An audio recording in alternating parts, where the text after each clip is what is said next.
Stand by to launch FanStream Sports. 3, 2, 1. Let's start. Hello, sports fans. Welcome to FanStream Sports. Nothing but pure sports. This is the JP Show. JP, it is so good to hear you back on the air. Stand by. Now, here's JP. All right, good morning and welcome to another edition of the JP Peterson Show here live from Tallahassee. Live from Tallahassee, Florida State, taking on Miami in a matchup of 1 versus 2. All right, not today. I don't think they're playing a lot of football on that field right now. Oh, man. Yeah, it's not. We're doing it from the inside. We're going to do it outside overlooking Doak Campbell Stadium, but the construction next door is really loud. So that wouldn't you wouldn't be able to hear the dulcet tones of my wonderful voice. Exactly. So here we are. Good morning to you, Tim Ham, from our Dallas affiliate. How are you? Good morning, sports. Good morning, sports. There's so much to get to. I'm going to all right. We've been futzing with this camera all day. Still producing on the air. We're just going to leave it like this, right? Looks fun, yeah. Looks good. Let's leave it like this. I thought we were getting the up the nose shot. You don't want that. We have, we have got so much to get to. So here's what's on the menu today. We got some Bucs talk, OTAs again today. We'll see if Hassan Reddick shows up. Not that this is a big deal, but, I think the less he shows, the bigger deal it is. Is that fair? Yeah. So we'll get to that. Also, the Rays back home against the Rangers, Timmy's Rangers. So we have a little gentleman's bet for the weekend series, series. Sure. Yeah. If the Rays lose, you have to shave your head. If the Rangers lose, I have to shave my head. Okay, that's a no. That's a hard no for me. There's such little left here. I mean, let's just be honest. So no, we're not going to do that. But we'll come up with some libation of some sort for the. I will send you some Cigar City High Life. Okay. You're an IPA fan? Yes. Yeah. Love IPA. And if the Rangers lose, then you have to send me some type of wonderful. Bring me a nice Texas IPA. Oh, we've got some very nice local IPAs here in North Texas. Good. All right, so we're good. Yeah. FSU baseball heading to Corvallis for the regional. TJ Reed's going to join us. We're going to talk a little college baseball. I'm not sure how this whole thing works, Timmy. Why are we not reseeding the teams? Like, once again, some policy argument for a long time screwing FSU, which seems to be a daily occurrence. But anyway, speaking of Florida State, we took a tour yesterday of the new Doak Campbell Stadium, which will be ready come August 30th, or it better be. Look, it's well along, and you'll see the pictures. I got great pictures and video. They just put the turf down. It's been a dirt field for the entire construction, so the turf is down, so it actually looks like a football stadium now. So we'll give you a tour of that. Inside the new locker room as well. The new locker room is just insane. They have a new football-only facility that is supposed to be coming online in September, so we have a little outside view of that. So we'll we got a really cool tour yesterday, and the numbers that I was told about what they're selling these suites for and these premium seating. Wow. And they're all mostly sold despite a 2-10 season. I was like, I would not want to be the dude calling up Mr. Booster X going, hey, your seats are now $1,250, but you got a chair back. Yikes. And a club to go into. So yes, I know they were $125 last year, but just think of the nice air-conditioned club that you get to walk into. And the nice chair back seat you get to sit into. And they're going to, I guess, probably lose about 10,000 total seats in the stadium, but it's going to be a premium seating bonanza for those who will pay the price. Do people who spend that much money on their tickets, we've kind of talked about this before. I used to be a season ticket holder for the Stars, and I found out very quickly there's like 2 levels of season ticket holders. Season ticket holders that have all the money and they don't care. They're doing it anyway, regardless of the benefits or the whatever you get with it or anything.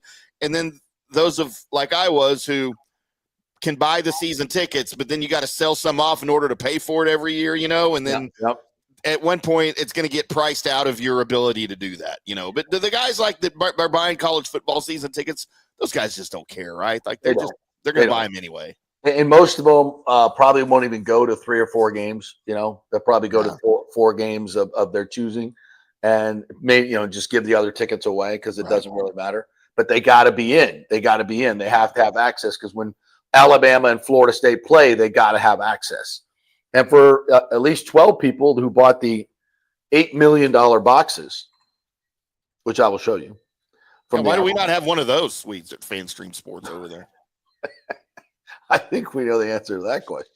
But anybody who would like to invest, I could get a good deal on some premium seating at Florida State. So if you'd like to jump up and invest in the FanStream Sports growing network, just email me, jp@thejppetersonshow.com, and we'll work out some nice, beautiful premium seating for you at Florida State. So we're going to get to that.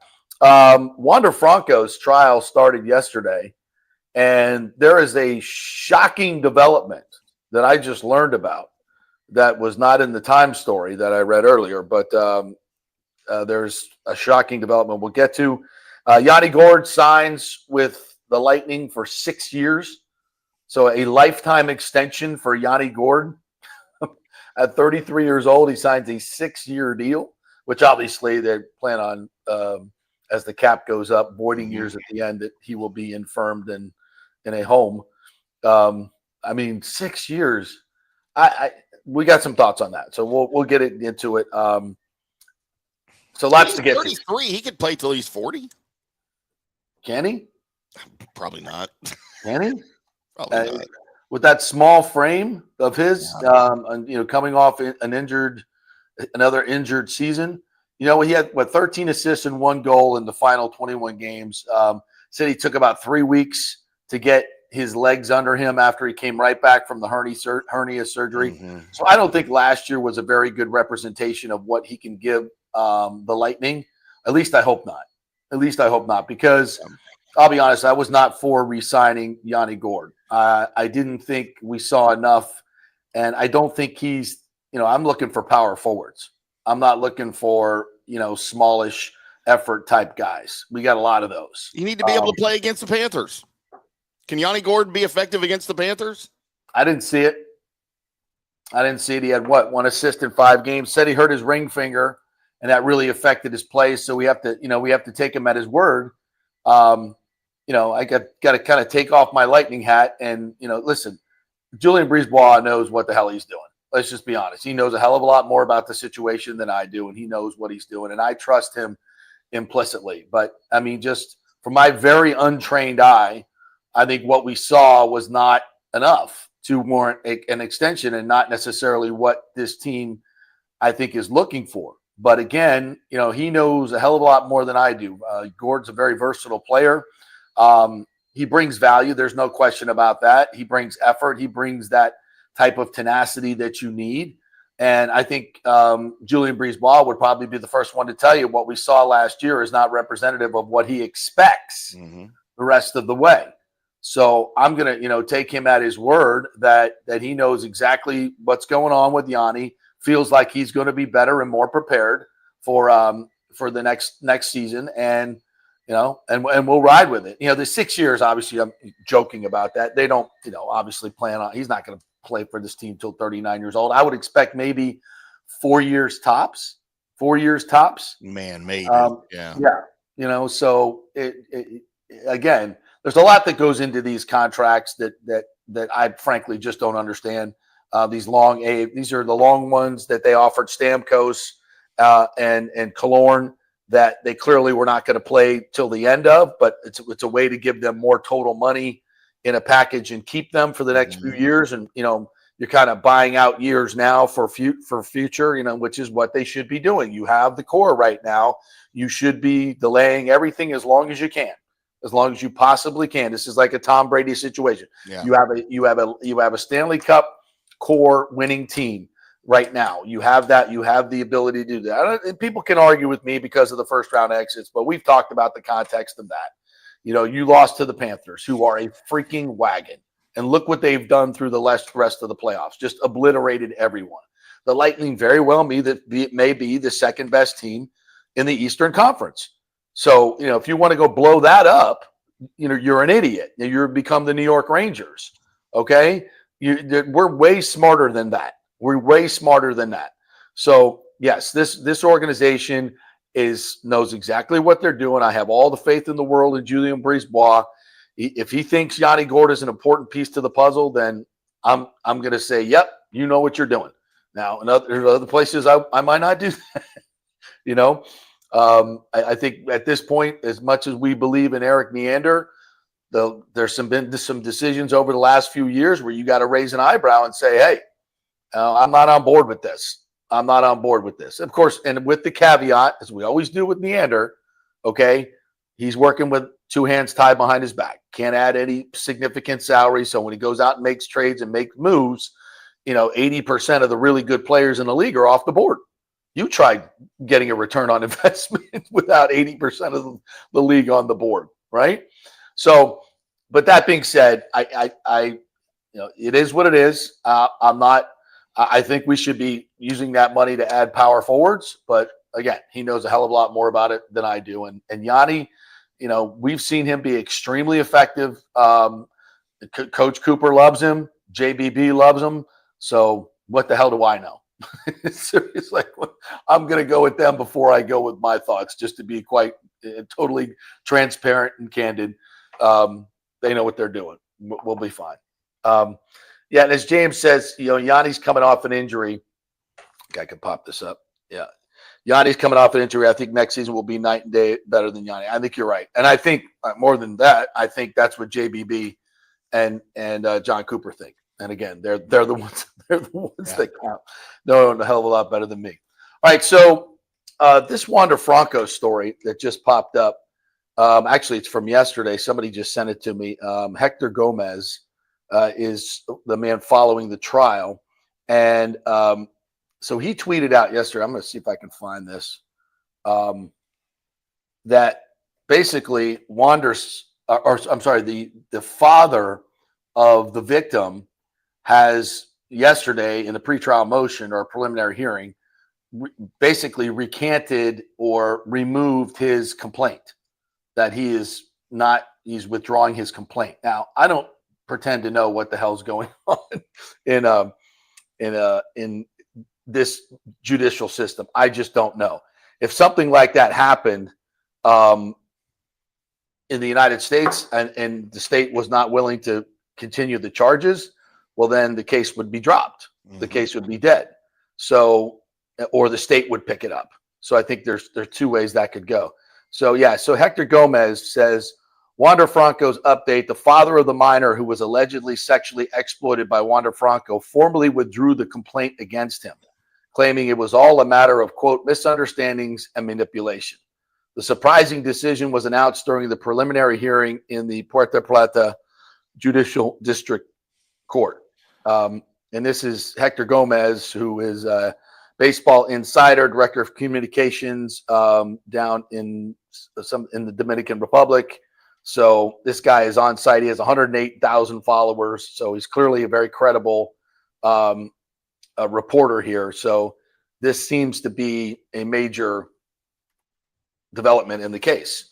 Now, the judge delayed the case until Thursday, where they say they're going to start corroborating the prosecution's evidence.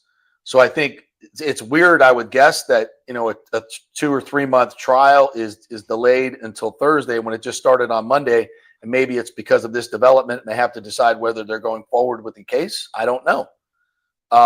So again, it's a lot of stuff I don't understand, but according to Hector Gomez, this is a major development in the case. So moving forward, if the charges are dropped, now what?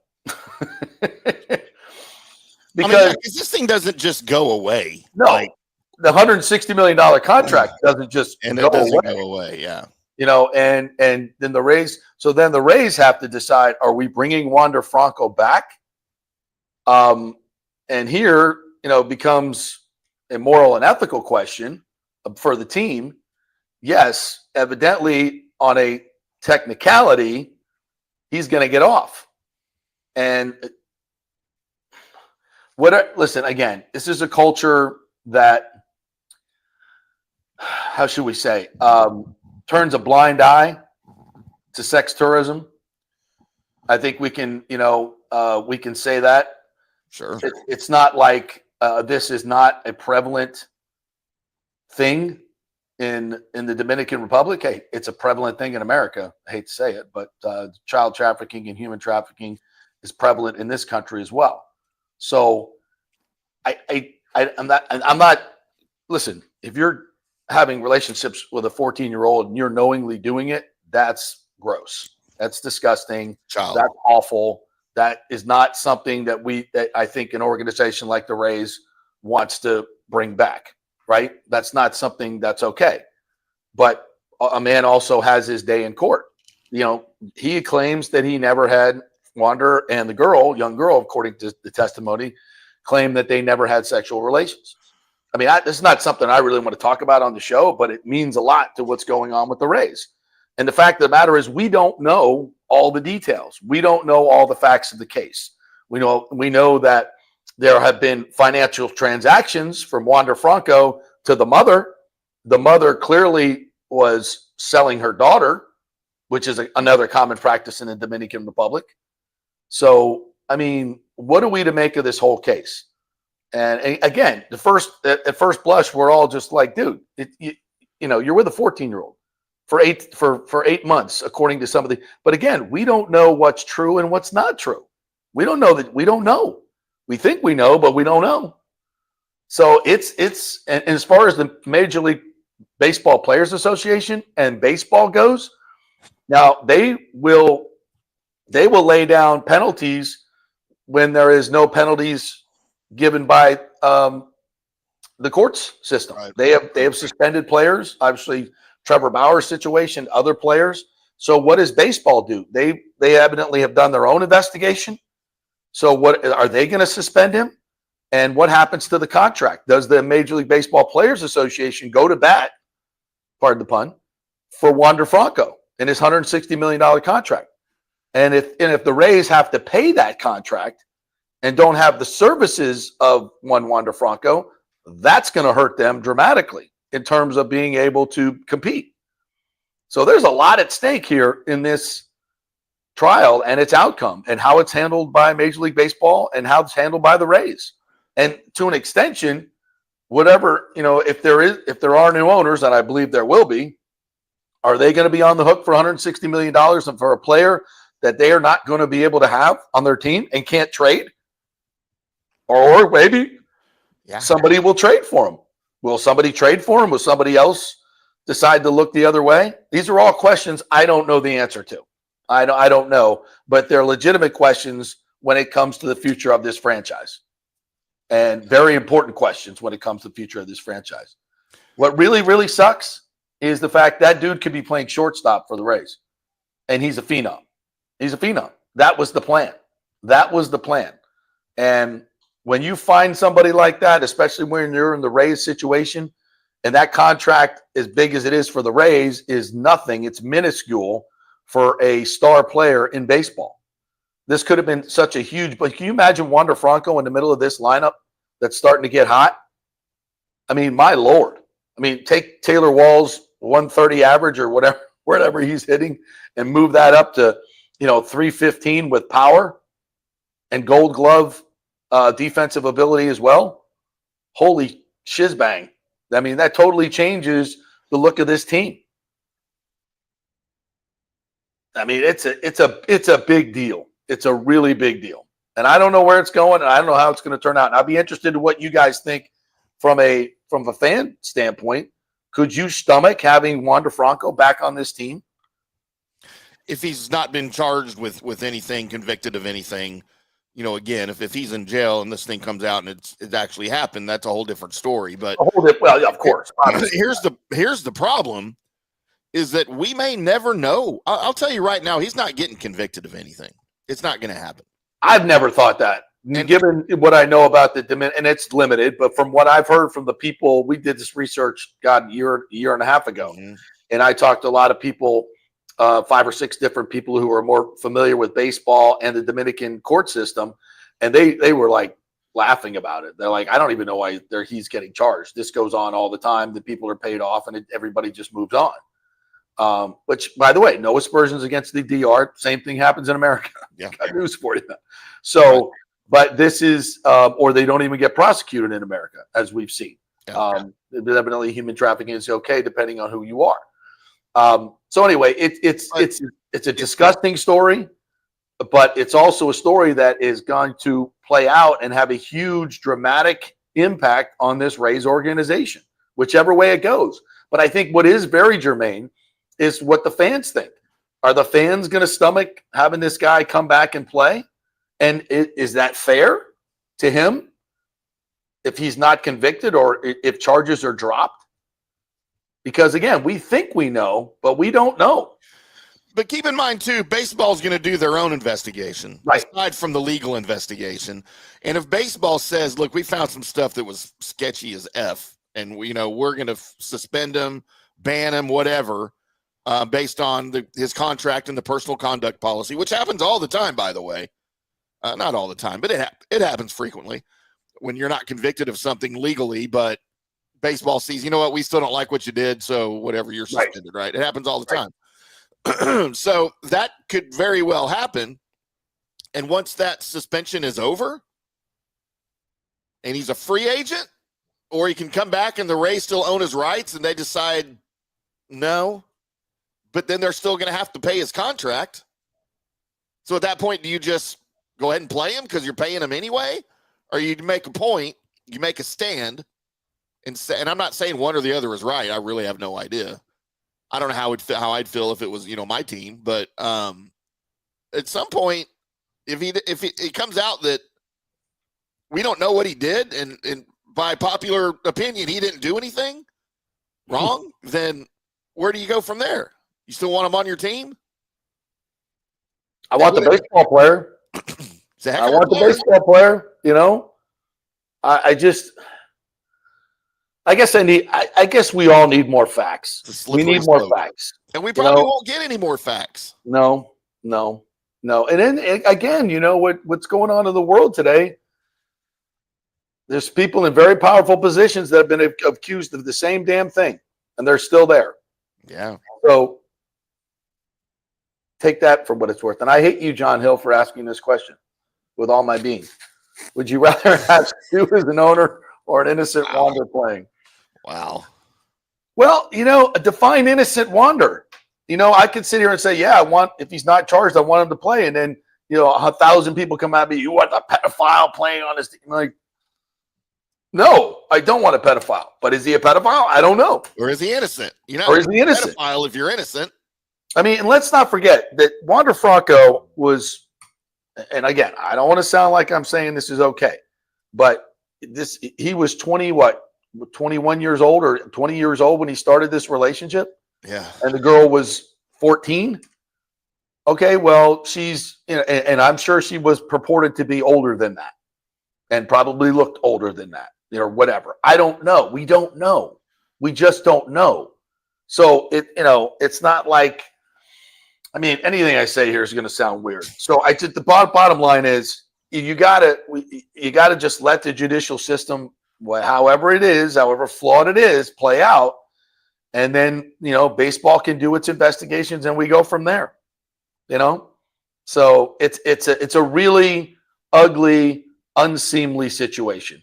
And it's funny how the Rays always find themselves here. Isn't it? Isn't that odd?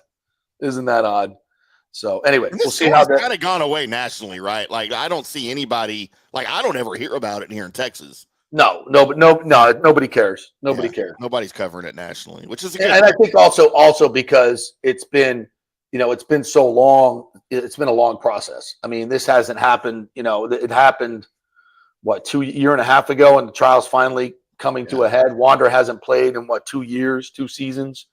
So I think everybody's kind of forgotten about it and moved on, thankfully. But as I outlined, we can think it's no big deal, but it has a huge implication on the sale of this team, how this team moves forward, all that. So it's part of the finances, yeah. It's an important story, and we got to follow it. Unfortunately, Nathan Elliott asked, "Will JP be at Metallica this weekend?" That's a no at this point. I'm not a huge, I hate to say this, but I'm not a huge Metallica fan. You I'm know not what, a, JP? I think I'm right there with you. I think they're a little overrated. And I think they've always been a little overrated. yeah. I'm Right? right there with you. It Like seems I enjoy the Black Album as much as the next guy, but but it's not groundbreaking stuff. no, kind of right there with you. Yeah, It's you could not not. like, Pay, and by the way, you could not pay me to go see one of their shows. I've seen videos of one of their shows. I want no part of that. I'm way too old for that at this point. yeah, that's the other thing. So I know Jason Light's going to be there, and it's going to be cool to be there, but I'm just not. It's not something I want to. But he's not going to be among the masses, right? He's going to be in a suite, Of probably. course, he's going to be in the Buck suite. Of course. Yeah. So Yeah. that's He will like I not be might go crowd. then. He will not. Yes, and I'm about to say he will not be crowd surfing. But then again, He might. then again, he might. He might He be. might. He might get mad at me for saying that. What do you mean I'm not crowd surfing? I'm down on the floor. Because listen, okay, I'm going to recant that. I think he might start in the suite, but I think he might find his way down to the floor. I think he might. I think he'll enjoy some of the accoutrement of the suite, and then go out into the masses. That's probably and then, true. Yeah. And get back to the suite when it gets too hot. I just So have no desire. that's what I would do. I would, but not for a Metallica show. Just no desire. Yeah. So, yeah, Mike says it's a 3-judge panel, and it could take months, up to 8 months. But the other problem is if it's dismissed, it won't take 8 months. As Hector Gomez says, it might. So, Mike H says also the younger will not say there were relations with Wander. Yeah. So, yeah, I mean, you got a lot of stuff here, folks, and it ain't pretty. Rick says Franco's trial delayed until all the checks clear. If the charges are dropped, will Wander report to the minor. Will he be allowed in the minors? No, he's banned from the minors. Wow. MLB will discipline Wander either way. I agree with that. Yeah, I think that's definitely coming. But again, I don't know what the MLB investigation is going to turn up. And you don't either. I mean, if the girl says they didn't have sex and, they're quote friends and he's paying and he was being extorted by the mother. I mean, is this a possibility of the most expensive instance of friend zoning ever? We don't know. We don't know. We'll never know. And I, do I think I know? Yeah, I think I know. Does it creep me out? Yes. But that's just what we've read, and Lord knows we don't, that's what's been on social media. Yeah. Okay. Hey, if it's on X, it has to be true. What's that? If it's on X, it has to be true. Right. Exactly. Right. Yeah. Fact finder. Mike said I was at his last game in August 2023 when he hit a monster walk-off home run. Was that his last game? The timeline's right. Oh, his last game he hit a walk-off home run. Yeah, well, I think some of you forget what a great baseball player he is. Not that matters if he did what he is accused of doing, because it doesn't. But James says if he's innocent, he should stay with the Rays. He said, Mike says it's a shame he was the best player I've seen in a long time. He was. James also says, how old was Priscilla Presley when Elvis raised her? His last game was August 12th, 2023, a 6-5 win over Cleveland. Game 112 of the season. Mike says, I don't want him back as good as he is. Thomas Casper, who's following the story, says that activist TR prosecutor wants 30 years, same as murder, with no evidence after 2 years. Wow. He doesn't have any. He believes that this prosecutor has something out for Wander Franco, and it's all a kangaroo court type deal, which is entirely possible. I don't freaking know. That happens down there too. It happens here. It's exactly. Thomas says, what suspension is he on with no pay over a year? Send him to the Dodgers. They'll pay. Yeah, they don't care in LA. They'll pay. But what do we get back? You know that Glasnow and Blake Snell are both on the DL right now for a combined $60 million. Holy shizbang. and that doesn't even bother the Rays. Rick says the Epstein Diddy group will trade for Wander. They need a pivot man on the island. Jeez, oh Pete's, Rick. Golly, what's wrong with you? Made my butt pucker. All right, well, let's bring in a man who could definitely make sense of this whole thing. Oh boy! I thought you were about to say a man that knows all about a butt pucker. So thank you for. I could have gone a lot of different ways, brother. Could have. I was trying to be respectful if I could. Things the great have, CJ Reeves. Great to be with you. Things have kind of devolved here into the sarcastic comments and whatever. This is a serious thing, and I will weigh in. How does he ever come back and play here, even if he's somehow exonerated? Don't you have to ship him somewhere and let him have a clean start if he's reinstated? Do you not? Even if you agree to pay part of the money, which they're probably going to have to. Yeah. What do you think of that, JP Peterson, on a Tuesday with Wander Franco? I don't think Stu Sternberg's paying anything to send him anywhere. If he has to pay the money, he's going to play the guy. And they're going to do a massive PR cleanup and blame it all on a rogue prosecutor. And, as much as we think we know what happened, we don't know what happened. We don't. Well, we do know this. He's involved with, as you said, a 14 or a 15-year-old. He's been gone for the better part of 2 seasons now. This was very well known and should not be swept under the rug or forgotten about. He was hated in the Rays clubhouse by the other Hispanic players. He was ostracized. They couldn't stand him. Yeah. In other words, didn't associate with him. They would be in the clubhouse, and media members were observing this. I had 3 or 4 people talk about this. I think you were in there at one point too and saw it, maybe not. No. That they would have a group of like a Rosarina, Yandy Diaz, Paredes, 4 or 5 of the Hispanic players that were around, joking, laughing, and Wander Franco is across the room sitting by himself over and over and over again. They wanted nothing to do with him.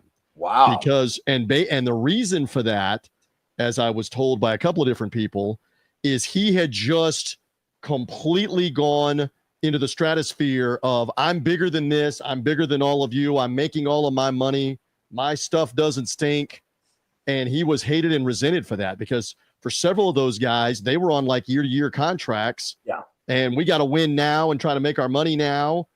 And so from a chemistry standpoint, behind the scenes here, do you want that back in your clubhouse? Do you want to welcome cancer, that circus, back into your clubhouse, even if he is exonerated? No, I listen, I have my druthers. We move on without him. Absolutely. But what does that mean in terms of the financial impact on this team? If he's quote exonerated and there's a PR rehab project that goes on, can he be traded to another team? Yeah, I would have. Yes. Yeah. And I would have to think they're having conversations right now, not only internally, but maybe with some other teams, that if he's reinstated, would you be willing to give us something so he gets a fresh start with you? And they're going to have to pay part of it. It's highly unlikely, if not completely unlikely, that another team is going to take on 130 or 140 million or whatever that's going to be left on that contract. Because if my understanding is correct, when he gets reinstated, it gets reinstated into that year of the deal, like year 2 of the deal, even though it's been a couple of years, whatever it is. Right. In other words, it doesn't pick up that this is year 5 of the contract, even though he hasn't played the last 2. Right. It reinstates. But again, we're all jumping way ahead of, he's got to get exonerated first and not have Major League Baseball lower the boom on him as well. So stay tuned. Yeah. All right. So let's move on to some other things. Yes. I haven't gotten any reports yet. You guys can check Twitter yet if Hassan Reddick showed up, but I'm not even going to get honestly too beat up about it, because the word is he's been working out. He's in good shape. He's ready to go.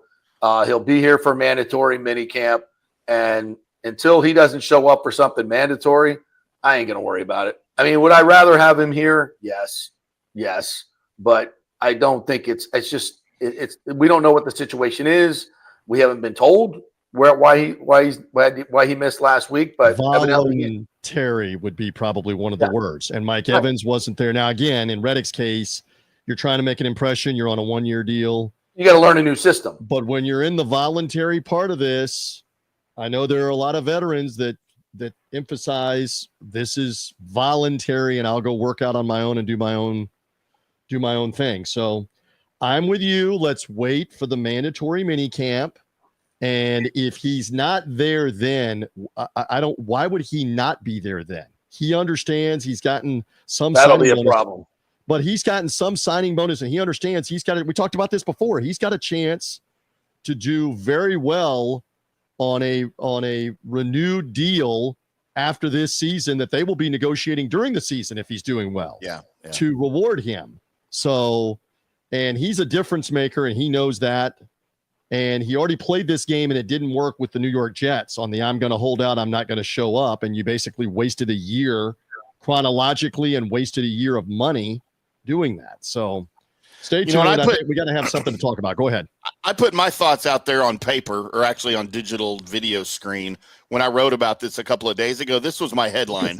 Look at how savvy you are. Stop it. Hassan Reddick missing from Buccaneers OTAs isn't a big deal. I wrote that on May 28th. You can't write that and say that it isn't a big deal. It's not a because big it's deal. June and we got to have something to talk about that he didn't show up to a voluntary thing as a veteran player. You clickbaiter. You can't write it isn't a big deal. Everything is a big deal. The sky is falling. It's the NFL. I got some backlash on social media from that. And I'm like, you know what, guys, just in a month, if he's still not there, then we'll talk. That's different. Yeah. Right. Yeah. Keep the receipts on that, Timmy. I love you for that. I don't see that coming, by the way. No. I don't see that coming. I think he's going to be there. All right. In a related news of a team that obviously the Bucs are chasing, the Detroit Lions, surprise retirement of Frank Ragnow, maybe the best center in the game. This is their Ali Marpet moment, and we know how that went for the Buccaneers. It's a bit of a surprise. Now they've got some, they drafted some guys who play guard and center. I get it, but they're not going to play at the level of Frank Ragnow. That's a hit. That is a hit, and the trend continues of prominent players that are in their late 20s, not even maybe to 30 or 31 years, that are saying, I'm not going to do this for 4 or 5 more years to my body, to my noodle, to my melon. That was part of it with Ali Marpet. He had suffered a couple of concussions, and he got significantly paid for the time he was here. He won a Super Bowl, and it wasn't any longer about chasing NFL goals. And he's done phenomenal things in this community, by the way, with mental health. And even, you're talking about somebody that's been on the other end of the crisis hotline, went through the training, Ali Marpet we're talking about, and dealing with suicidal people and mental crisis situations as a 911 operator. Hello. So he had bigger aspirations besides just playing football. Right. Once his career was over with. But you're seeing this trend with Ragnow or with other offensive linemen or other younger players saying, not going to put my body through it, not going to put my brain through it. I will just take whatever money I had and whatever memories and whatever team unity and what I lived through for a few years, 6 years, 8 years, and that's enough. I'm moving on to life without football. And that should be a lesson to some of the younger players coming in.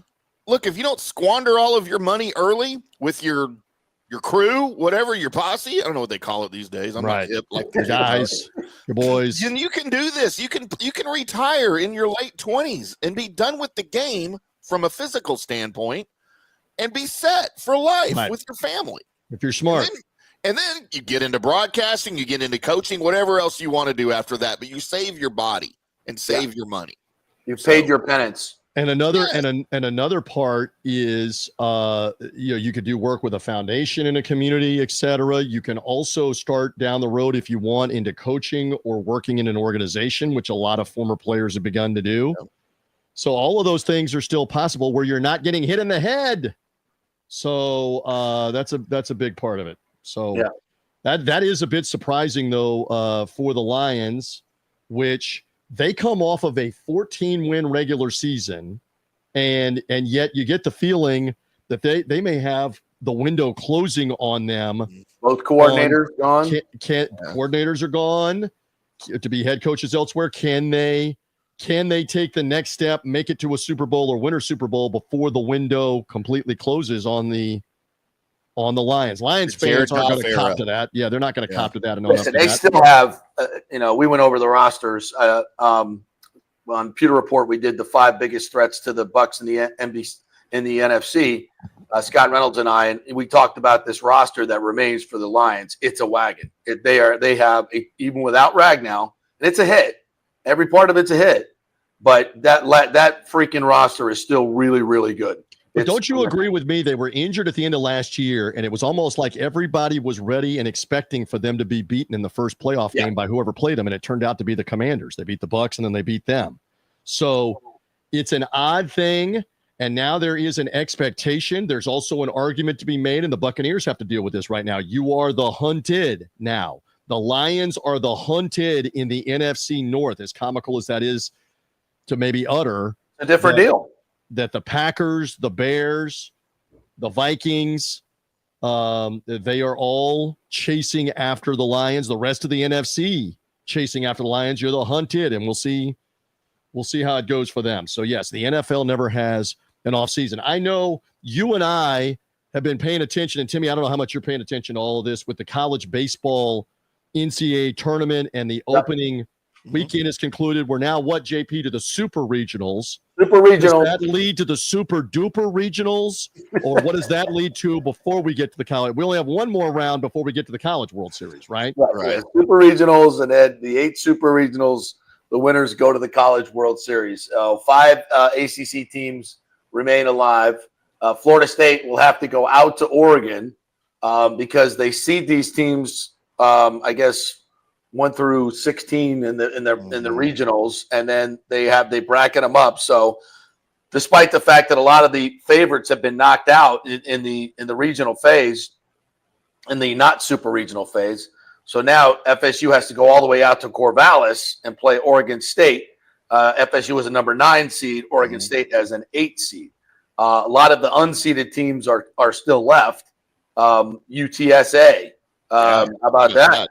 UT San Antonio going to UCLA. Murray State defeated Ole Miss last night. I watched the end of that game. That? Well, I mean, we should just say this, and I think it's a very valid point. I hope it's a valid point. I'm bringing it up. That for all the talk right now about expand the college football playoff, which they're going to do, to 16 teams from 12. And the SEC and the Big Ten want like 4 or 5 guaranteed spots. They want to keep the other non-Power 5 league teams out of that playoff. The NCAA tournament is looking at expanding, which I don't believe they should do. No. But they're looking at expanding by maybe 4 teams or 8 teams. And the 3 of us and the audience, they all know, we all know that if they expand by 4 or they expand by 8, that is to allow either 3 or 7 of the power conferences, the SEC, the Big Ten, the Big East, the ACC, the Big 12. That's to let them in. That's not to let the little guys in. That's not to let the American Athletic Conference or the MAC. Because we need 16 SEC teams instead of 14. So here's my point. You've got Greg Sankey like banging the drum, the commissioner of the SEC, because they want more spots in these playoffs. And now the worst possible thing that happens for the non-power schools is they start beating all the SEC teams and all the power conference teams. Right. You got Wright State going into Nashville and beating Vanderbilt and knocking them out of the tournament. Wright State didn't end up winning the regional, but they knocked them out. East Carolina beat Florida twice. And East Carolina did not end up winning the regional, but they knocked them out. Southern Miss knocked Alabama out.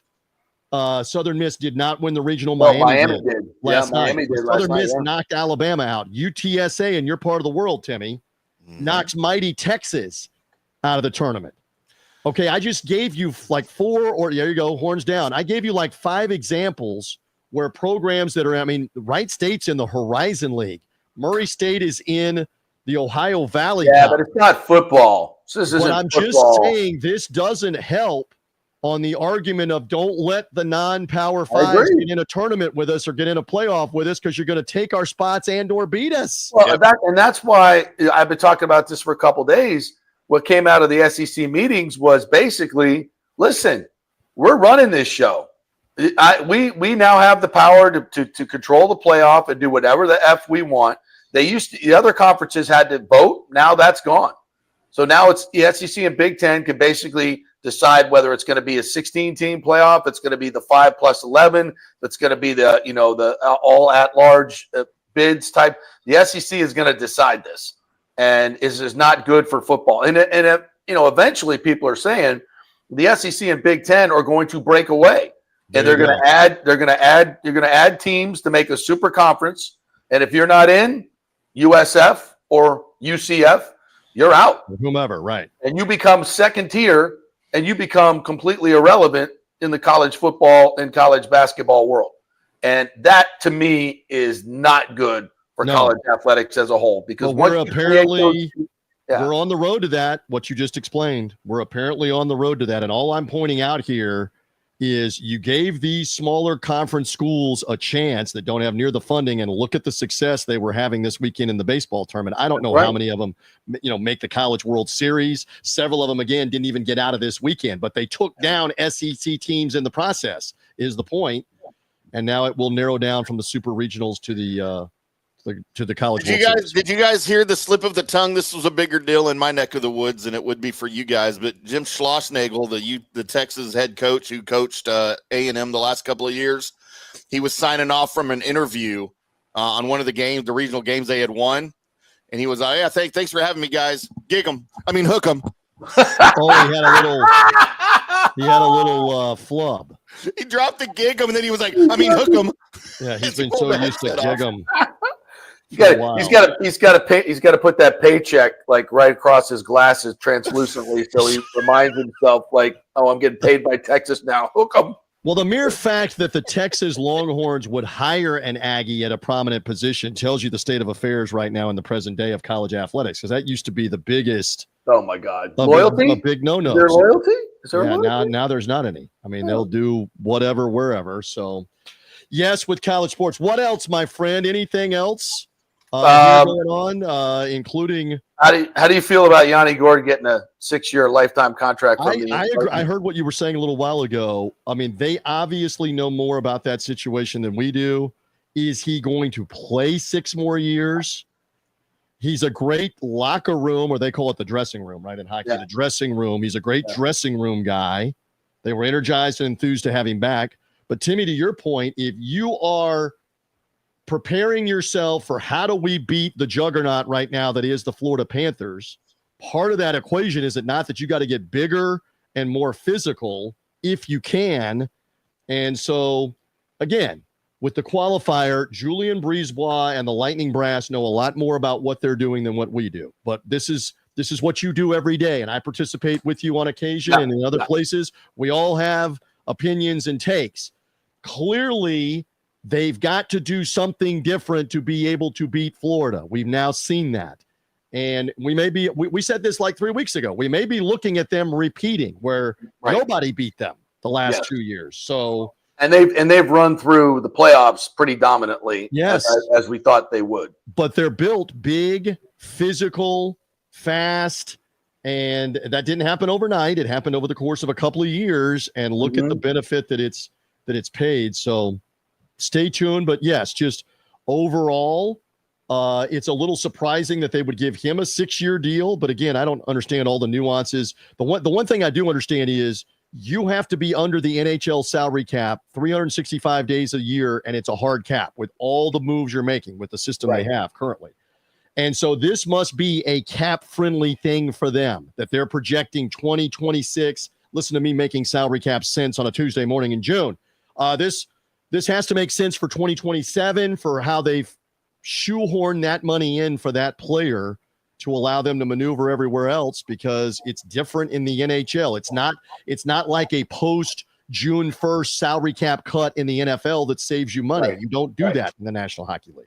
So stay tuned. My question is, we have now lived through the better part of 4 decades going back to the early 90s, and a Canadian team has not won the Stanley Cup. Going all the way back to Montreal And that was the Legion of Doom, right, on that line, or Right. who was it? John Leclerc, and I'm trying to remember who else from Montreal. Patrick Waugh in goal, beating Wayne Gretzky and the Kings. So fast forward 32 years, the country of Canada has not won the Stanley Cup. J.P. Peterson, Bill Clinton, William Jefferson Clinton had just become president in his first term. Yeah. I mean, the internet didn't exist. Cell phones basically didn't exist. Well, listen, and the only reason that is Edmonton going to break through circa 2025. Well, let me fill you in on something, TJ Reed. Please. The only reason that they have not won it is because there's lower taxes in Florida. Did you not know this? I've seen something being proposed on that.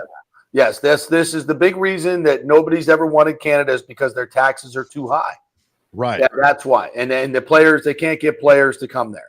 That's the reason why. By the way, at least 50% of the NHL, what's the number? Maybe 60% of the NHL is Canadian, which means they're playing in all of the other cities besides Florida, which is your point. They're playing all over America. And they're getting taxed too. They're getting taxed. But they're in all these other cities.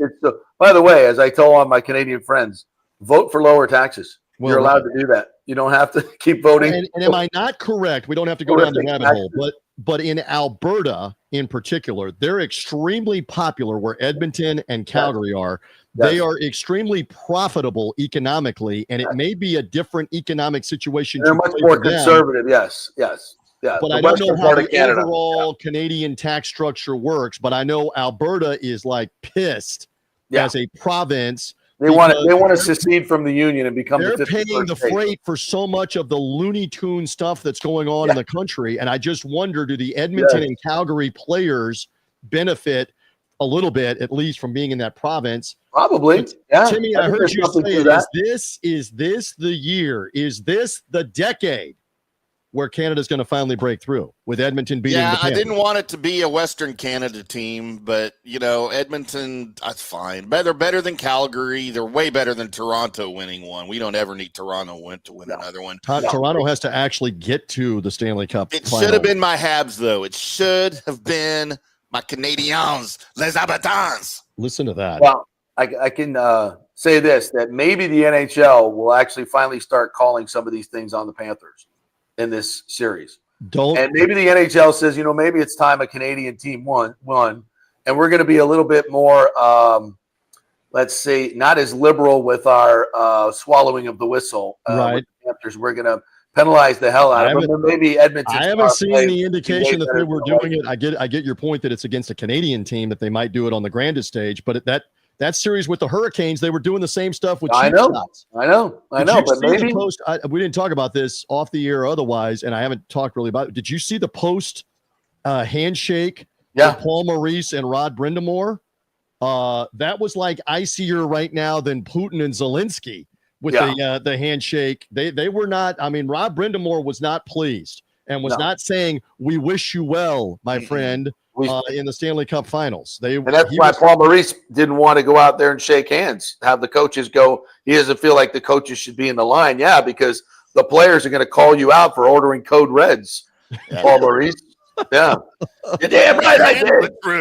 You're damn right I did. God. Yes. Hey, let me just one more quick thing I have to hit you with. So please.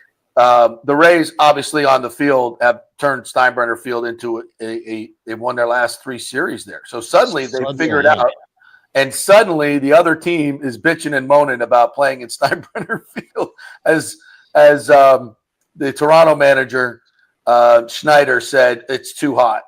It's too hot for my players. And I guess it was Joe Ryan said, the sun was in my eyes. It was hot. The lights suck. The grass is super bouncy.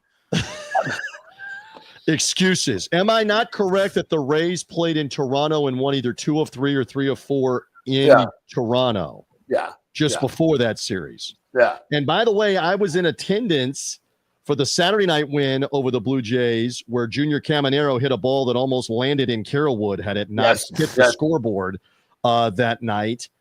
And I gotta say, I mean, the night games are better, and I realize it's going to be scorching hot coming up, and they're going to have rain delays and they're going to have rainouts. But everybody understood what this situation is. Yeah. They don't have a place outdoor baseball in the market. Right. It's outdoor baseball, and it has its positives and it has its negatives. And you have a lot of outdoor other situations in other parks that don't have retractable roofs. A lot of them are in the Northeast. Right. But you have to deal with the heat in the summertime in Cincinnati, in St. Louis, in Philadelphia, in different places where it's going to be hot. So, no, it's not a major league facility with the foul poles and with all the lighting. They've spruced up Steinbrenner Field into arguably the premier spring training facility that there is, and the Rays are making the best of that situation. So, absolutely. All right, partner. And by the way, win the game. Stop complaining. Just win the games.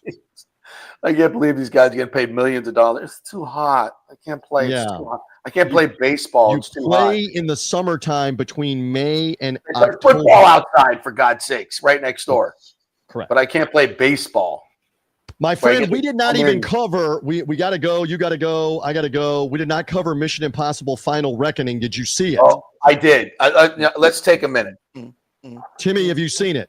No. Timmy has not seen it. So this is JP and TJ. Go. Here's my when I walked out of there. No spoilers. No spoilers. We're not going to give spoilers, at least yet. It's no spoilers. Stupid. It's stupid. Stupid because it was too long? It was stupid because specifies stupidity. Stupidity there's because no reality didn't make sense. There's no reality to it.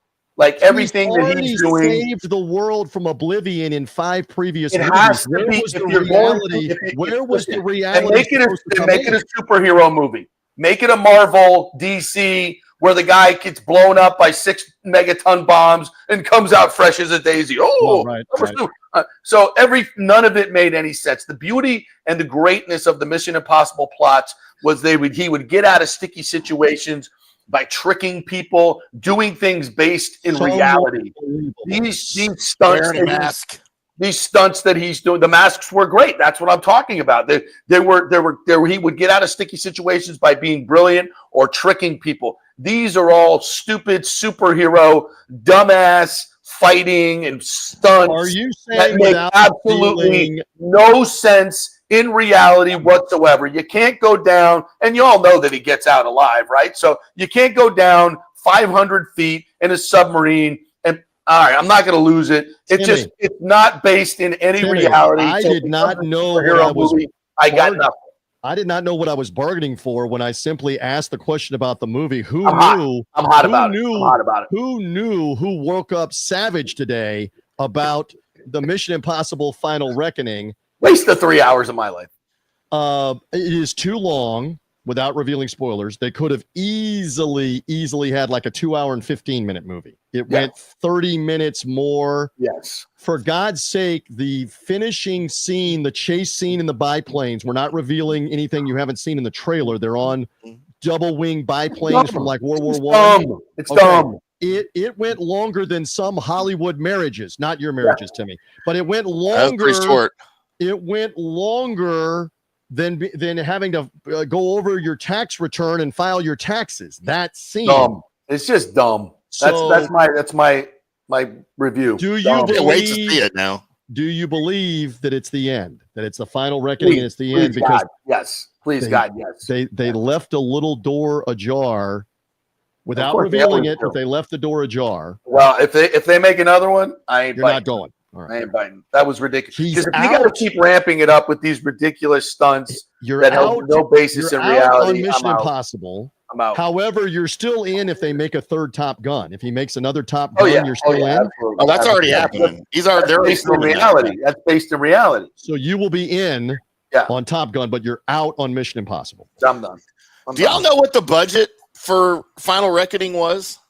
It's like north of $500 million, probably. $500 million. Yeah, I believe for a movie. Well, the last 3 movies have all made over $700 million worldwide. So they're anticipating this will make 800, 700, 800, 900 million and make their money. Look, it's worth it. It's you go see it on the big screen. What do you spend? But just contemplate this as I depart. What do you spend $500 million on? You make a lot of sets. And you CGI. Yeah, and it's incredible. It's incredibly shot, and it's a beautiful movie. Like that's grand. It's big. It's all that. But I just, Are you saying that they lost it on the realism meter when Haley Atwell had to become a nuclear bomb technician, like instantly? I just need a little manual. Yeah, it's just get it done. Ridiculous. Just get it done. Listen, I always love being with you on all subjects, whether it's Wander Franco. We went all over the board. You lit the fuse on my Mission Impossible. College baseball, we moved it to the Rays, a little Buccaneers, and even JP hammering Mission Impossible: The Final Reckoning. It's just long. It's too long. Talk about Tom Cruise that way. Long and unrealistic. Yes, absolutely. All right, kids. My friend, thank you. Thank you for your Tuesday. time. Good to be with you. Reed, if you need me, you know where to find me. You guys be well here. Happy summer. All right, we got to get to a break, for God's sakes. Our first hour is presented by OnSiteConstructionFL.com. Great folks over there. Jason Fawcett's going to be on the show later on this week. So if you have any home improvement questions for him, restoration questions for him, you want looking about building a new home, commercial or residential construction, they are the folks. They get it done.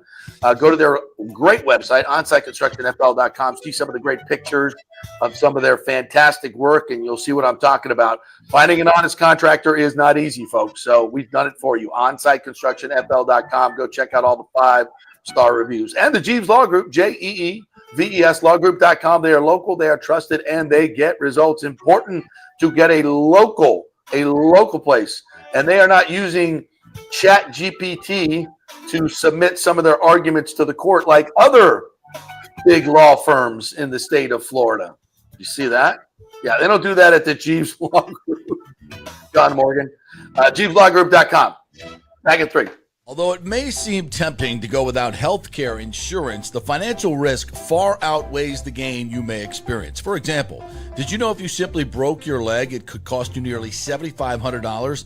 Put on top of that a hospital stay, you could be looking at $10,000 to $15,000. Ensuring that you don't go uncovered is so important, as according to CNBC, high medical bills are the highest contributing factor to why Americans end up taking money out of their retirement savings, or worse, find themselves filing bankruptcy. So go to don'tgouncovered.com or call 800-669-1505. Now, depending on your income, you can get plans for zero premium. Our experts will guide you through the process effortlessly. They will shop many plans and find the one that's right for you. I called and I have full health coverage through Florida Blue for zero monthly premium. It's a free call. So why go uncovered? It's a huge risk.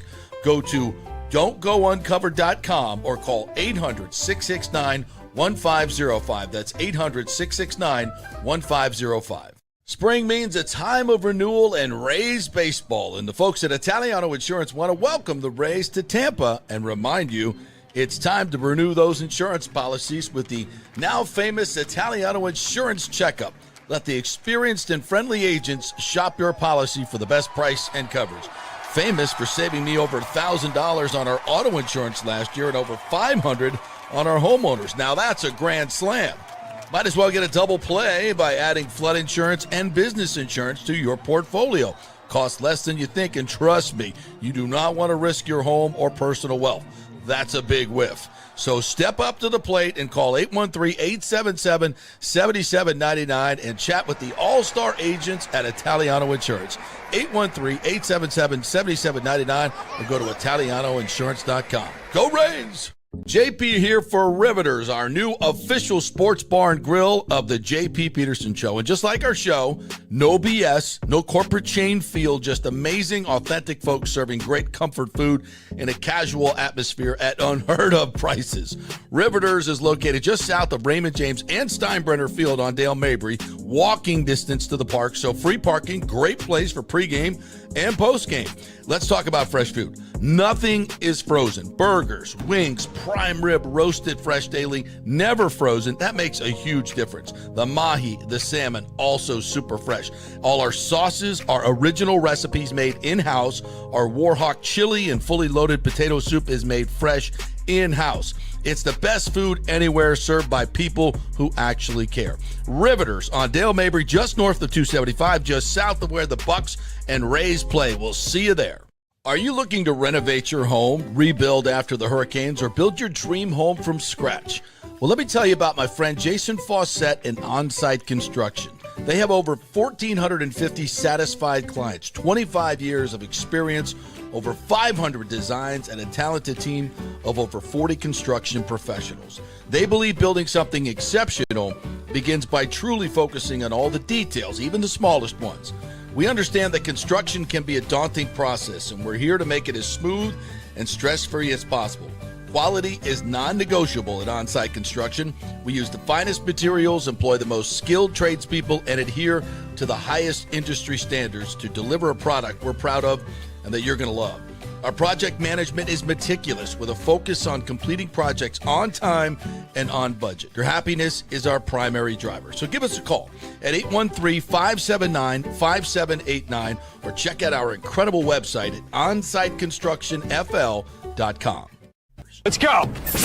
Right now, back to the show on FanStream Sports. Welcome back to the JP Peterson Show right here on FanStream Sports. JP took himself out and didn't bring himself back in. I'm in. I count on you to bring me back in. Welcome back. We are brought to you by the great folks at the Gold and Diamond Source. June is a whole new month. We've got new birthstones. Moon sight is one of those birthstones. We got all kinds of stuff going on at the Gold and Diamond Source. Obviously, it is the only place to buy a ring if you're in the market for popping the question, like myself and Nick did. We went to the Gold and Diamond Source. They took care of everything. Easy, folks, and even give you free financing for over 5 years. So if you buy a $5,000 diamond, you get an $83 payment interest-free for 5 years. So you're trying to tell your honey that you ain't got the cash right now? You got the cash. You can put it away, buy it on layaway. You don't even have to lay it away. You can get it right now. Interest-free financing. Goldanddiamond.com is the place to go. I was perusing the Twitter machine, the X machine. Our good friends at Pewter Report reporting Levante David and Vita Vea are out at the workouts. There's some video of Abuka making some catches, looking smooth. Benjamin Morrison, as the DBs continue to go through drills early on at Tuesday's practice. No mention from them about Hassan Reddick. Interesting.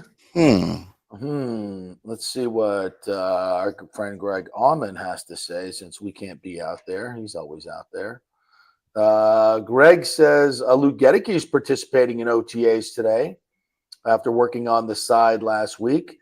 Looks like very similar attendance to last week is open to media. Still no Hassan Reddick, but he's been around for other voluntary activities, so not a huge concern. So there you go. Kate Otten, Servassier Dennis, and Antoine Winfield are talking after practice today, as will Todd Bowles, who also was on the Pewter Report podcast yesterday. I have not had a chance to listen to that yet, but I will probably later on today on my drive home to Tallahassee. So, drive home from Tallahassee to Tampa. So, and by the way, Pat Burnham's going to join us here in a little bit from the Osceola, and we're going to give you a little tour of the new stadium. So, thanks to all of our great folks who support the show. Riveters, don't forget to head over to Riveters before all the Rays games and after all the Rays games this week. You can park there and Uber from there if you don't want to spend $50 on parking. You can do that there, have a nice little meal, then head on over to the game. Enjoy some of their great happy hour prices where you can get those chicken wings for $12, 8 big wings. That's a meal, folks. Trust me on that. You can get the buffalo chicken dip for $8. $5 wells. $5 wells. Where do you get $5 wells anymore? and they have a nice pour. By the way, these people aren't. They're not using the shot glass with a. Not using the jigger, huh? No, you can't say that word. It's a free pour. No, it's a free pour because they have real bartenders that have done it before. Not these, Not waitresses who are trying to bartend. I can't stand that. You know how you do a pour? That's a pour. Right. And to the top of the shot glass, I'll hit it every single time. It's all timing. It's all timing. It's all in the wrist. And then you drink. Or boom. And if you want to, it's. Miss, could I please get a rum and Coke? Yeah. What's in that? It ain't like it used to be. Been a lot of that around here. But by the way, I'm up here for a '90s media reunion. We told you yesterday about this. So all the hacks, as we call them, guys, they used to have beat writers, probably 10 to 12 of them. Every major paper in Florida had a beat writer that lived in Tallahassee covering Florida State athletics. And now, you know how many they have? 0. Oh, wow. 0.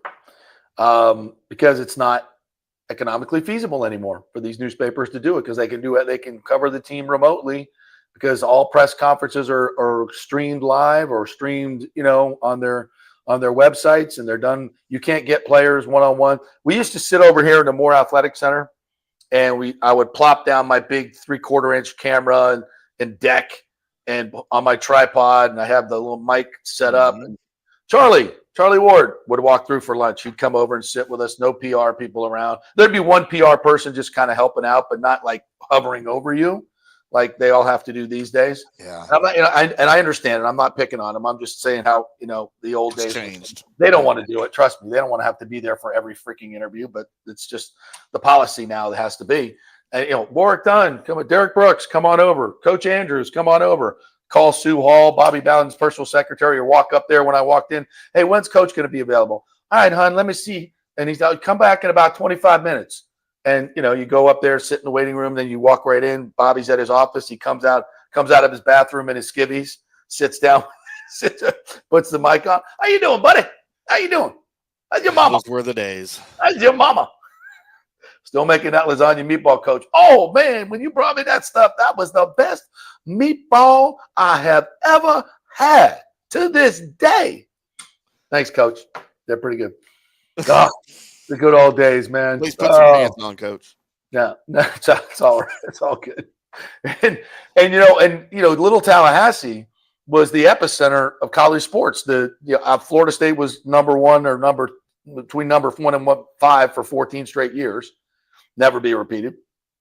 The basketball team in the early 90s was a top 10 team, and the baseball team was a top 10 team. So, constantly ESPN, Keith Jackson and Bob Greasy coming to you live from Doak Campbell Stadium. Seminole Saturday nights, 1 versus 2. I mean, this was the epicenter of a lot of big college football events and, regionals back before they had the super regionals. Hauser Stadium would host the regionals. FSU was going to the tournament every year. Their women's sports were kicking ass. So it was the golden age, and that's what we've been celebrating the past few days. Lots of fun. And so and today, all that begets what this has become right behind me, and we're going to show you pictures of it here in a little bit as we wait for Pat Burnham from the Osceola to pop up. He's ready to go.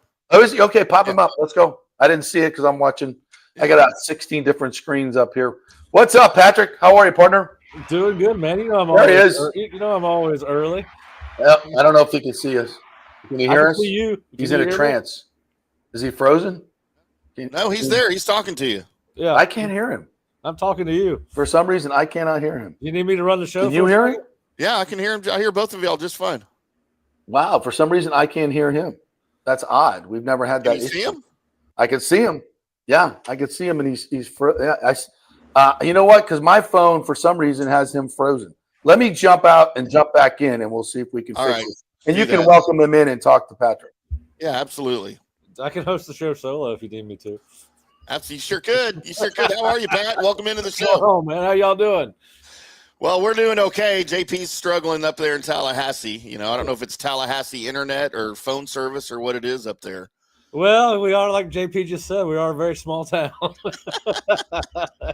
Although I thought we got reliable internet by now, but maybe it's the hotel where he's at. But yeah, man, how's everything going in Tampa? Oh, it's going well. Let's see if he can pop in and hear everybody now. JP, are you here? I'm here, and I was just hearing Patrick. I'm right here. There, now we're good. Now we're good. There we go. When in doubt, rebout. That's Or right. reboot. How are you, partner? Good, man. Good. Just a beautiful day in Tallahassee. As you know, you've been here for a couple of days, and that's really cool what you guys did. In fact, my father just called and said he loved those guys that covered FSU in the 90s, was good friends with all of them. He used to ride into work with Jerry Cutts on Sundays when Jerry was with Osceola. Jerry would That's right. We talked about that with Dad, and Dad would drop Jerry off at the Osceola, and obviously his wife, Jerry's wife at the time, would take him home later that night. But yeah, so I saw Bill Valona. I hadn't seen him in a while. That was a good picture to see. I think Wayne posted it on Facebook, but I didn't realize that was what brought you to town. I'm glad to know that you guys do that. It was funny because last year they just did the SID people, and I told Wayne, I said, well, why don't we invite the media, all the media, the hacks, and me and Tom Block were like the only TV people that were there. So. But we should invite the coaches too, coaches and players. Let's just do a whole 90s reunion, coaches, players, assistant coaches, everybody had anything to do with the program. Let's just come on back and have another weekend. It was fun. It was really fun to see everybody, and the stories were just crazy. Well, and those times, like you were saying before I jumped on, those times were so different. Yeah. I remember being a teenager and coming down to hang out with the facility and see Dad for a couple minutes and walk around campus, whatever I was doing at the time. And, people sitting in that big old atrium with the snake, with those couches that were snaked on both sides of the elevator, and just people hanging out. Of course, now, unlike you guys, if I saw Coach Bowden coming, I went running. I didn't want him to see me around the facility because I didn't, he was the head coach. And, so that was a different time. And, I remember that old gold building. I remember we pulled up in 1985 and the erector set, and like you were talking about, what that run did for this university and for this program, under Coach Bowden is tremendous. And you see his footprints and the footprints of those dynasty teams everywhere, not only on campus, but around this town. It's funny. I was watching television the other day, and Mickey Andrews pops up on a Ford commercial. Coach Andrews is in his 80s and still very relevant in Tallahassee.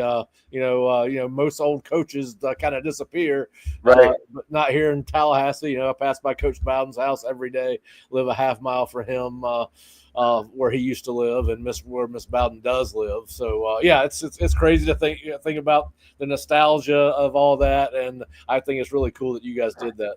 Well, it's interesting because what we did in not we in terms of the media, but in terms of FSU, that's when what we call the media rights now, right? How popular is your school? That's what determines whether you're going to get into the super conference or whatever is happening.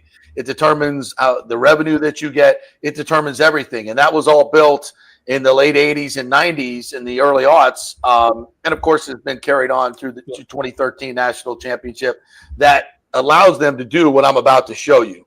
And you've been watching this take shape. So we're all going to look at the pictures together. So we took kind of a backstage tour yesterday, and they put the field in, which is nice. So I'll show you that first.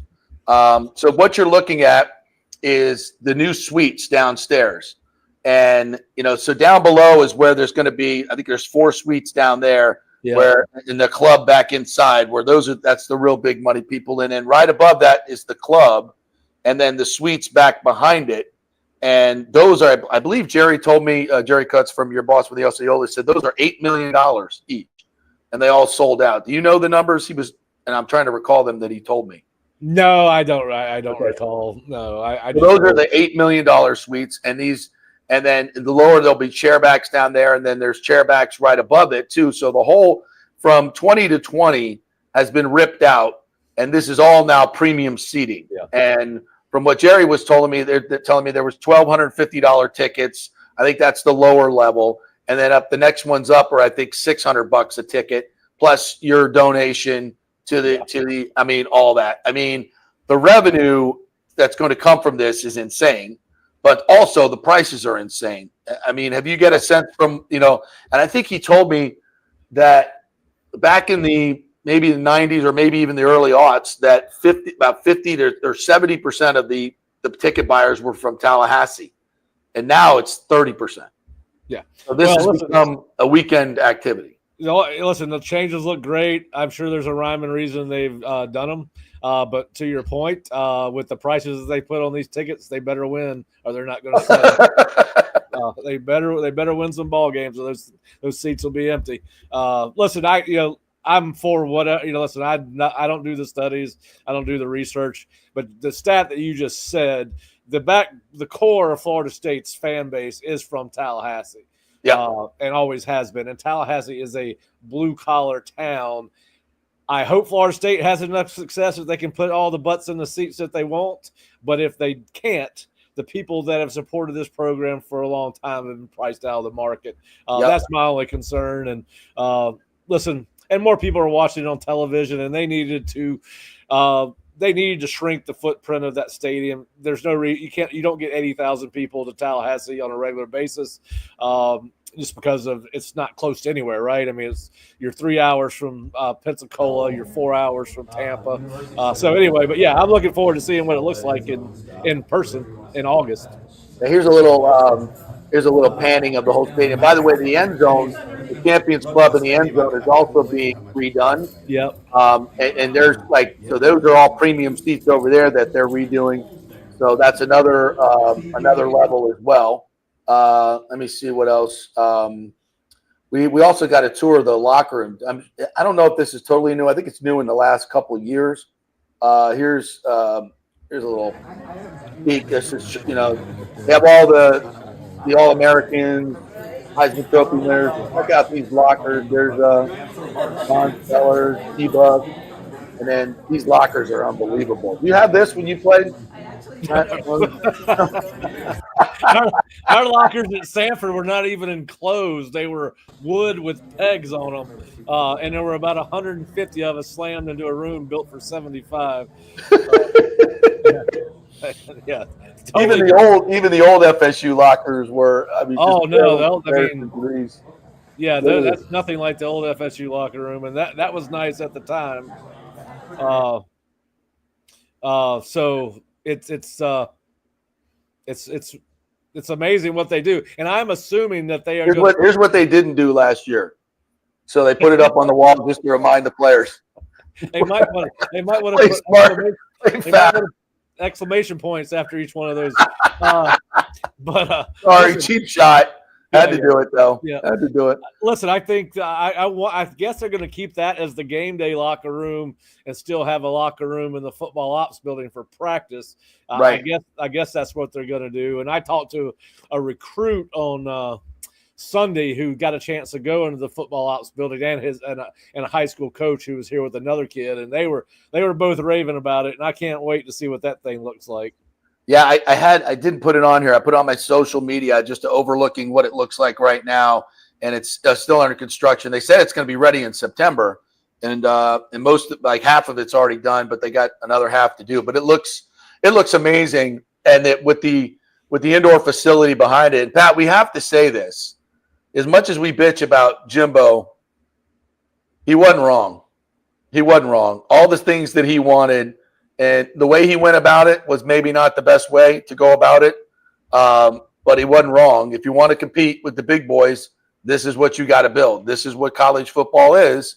And I think Jerry told me that they've gone from $200 million in debt service to $600 million with all the new things that they built. So, like you said, they better win. They better win because they're betting a lot on it. Listen, but the additions do look great, and just the campus has changed so much since you and I were in college. Oh my God! JP, I mean, yes. And that stadium was something else. There are days that I wish for the simpler times of the 80s and 90s. But listen, if you got the money to spend, it's going to be a hell of a place to watch a football game. So here's a little trip. If you're a football player, going down the tunnel, this is what you see. I'm even adding a soundtrack to it as I walk. Do you have the war chant going? Yeah, that's me. Don't. So you walk through here, and there's fans on both sides, by the way, right here. You can hear the drum, right? Coming out to this. Yeah, this is pretty cool. There's a spear above you that's all lit up, and then you walk out to that, like, holy shizbang. Yeah. That place is going to be popping on August 30th. I can tell you. Coming through that tunnel on August 30th. Yes. Yeah, man. It's it gives you chills just even when it's empty like that. And listen, I know Florida's going to do something similar. They're ripping up their stadium to put in premium seating as well. So this is the wave of the future. But $25 tickets for games are gone. Maybe scalping at the end of the season, who knows? But the season ticket holders are getting, soaked, and most of them are from out of town. So as you said, you got to win, and a lot of this stuff is kind of paid for before the season starts. So definitely. I think we have to say, I think Mike Alford has done a great job, and I know it pisses off a lot of people who have been season ticket holders for a long time that live in Tallahassee.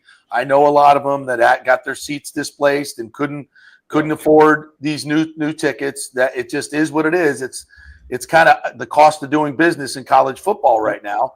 And a lot of these, the ADs don't know where it's going, and they're just trying to find as much revenue as they possibly can. And whether it's a lawsuit against the ACC or doing things like this that are sometimes unpopular with some of the fans, I think it's necessary to compete with the big boys. Would you agree? Yeah. Listen, they're doing what they think they have to do to remain competitive and to be out in front. And listen, things change. There are a lot of things that have changed over 20 years that are good, and a lot of things that have changed over 20, 25 years that are bad, depending on your perspective. But listen, this was researched thoroughly. And was not, listen, I'm sure that at the end of the day, they feel bad about the people that have been displaced, but at the end of the day, this is a business. And Florida State fans do want the program to be successful, and this is what the leadership thought they needed to do for it to be successful. So you've got to trust in the people that the university has hired that they're going to do the best thing for the long-term future of the program, and I think that's why they did this. Yeah. I totally agree. All right, let's talk about something better than most, and that's this actual team. We just saw Tommy Castellanos' locker there. Yeah. Jerry and I were talking about something yesterday on the show that I think is of the utmost importance, and that's leadership on the team, on the field. It was the complete vacuum last year. There were no leaders, and I think it was a big reason that they were 2-10. Tommy Castellanos has been there. He's done it as a starting quarterback at Boston College.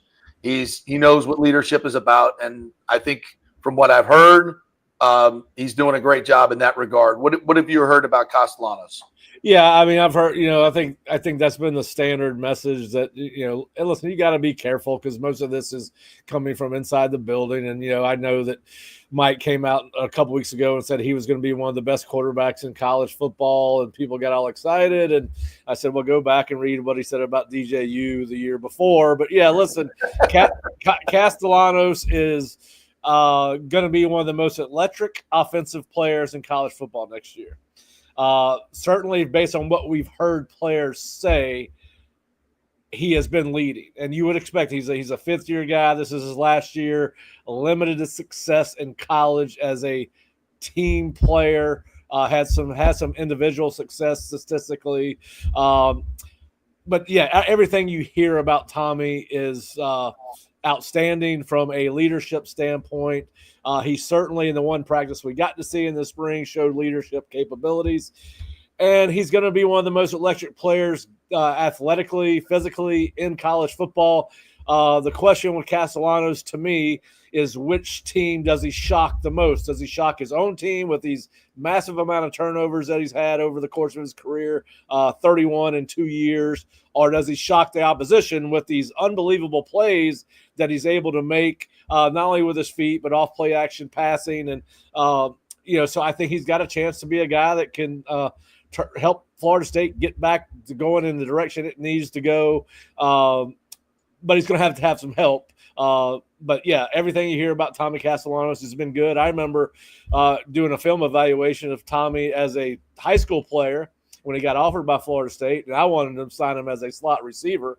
Of course, he wanted to go somewhere as a quarterback and sign at UCF.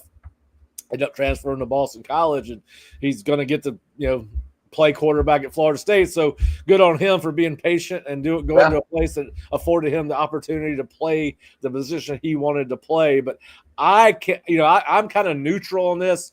People either love the take or hate the take.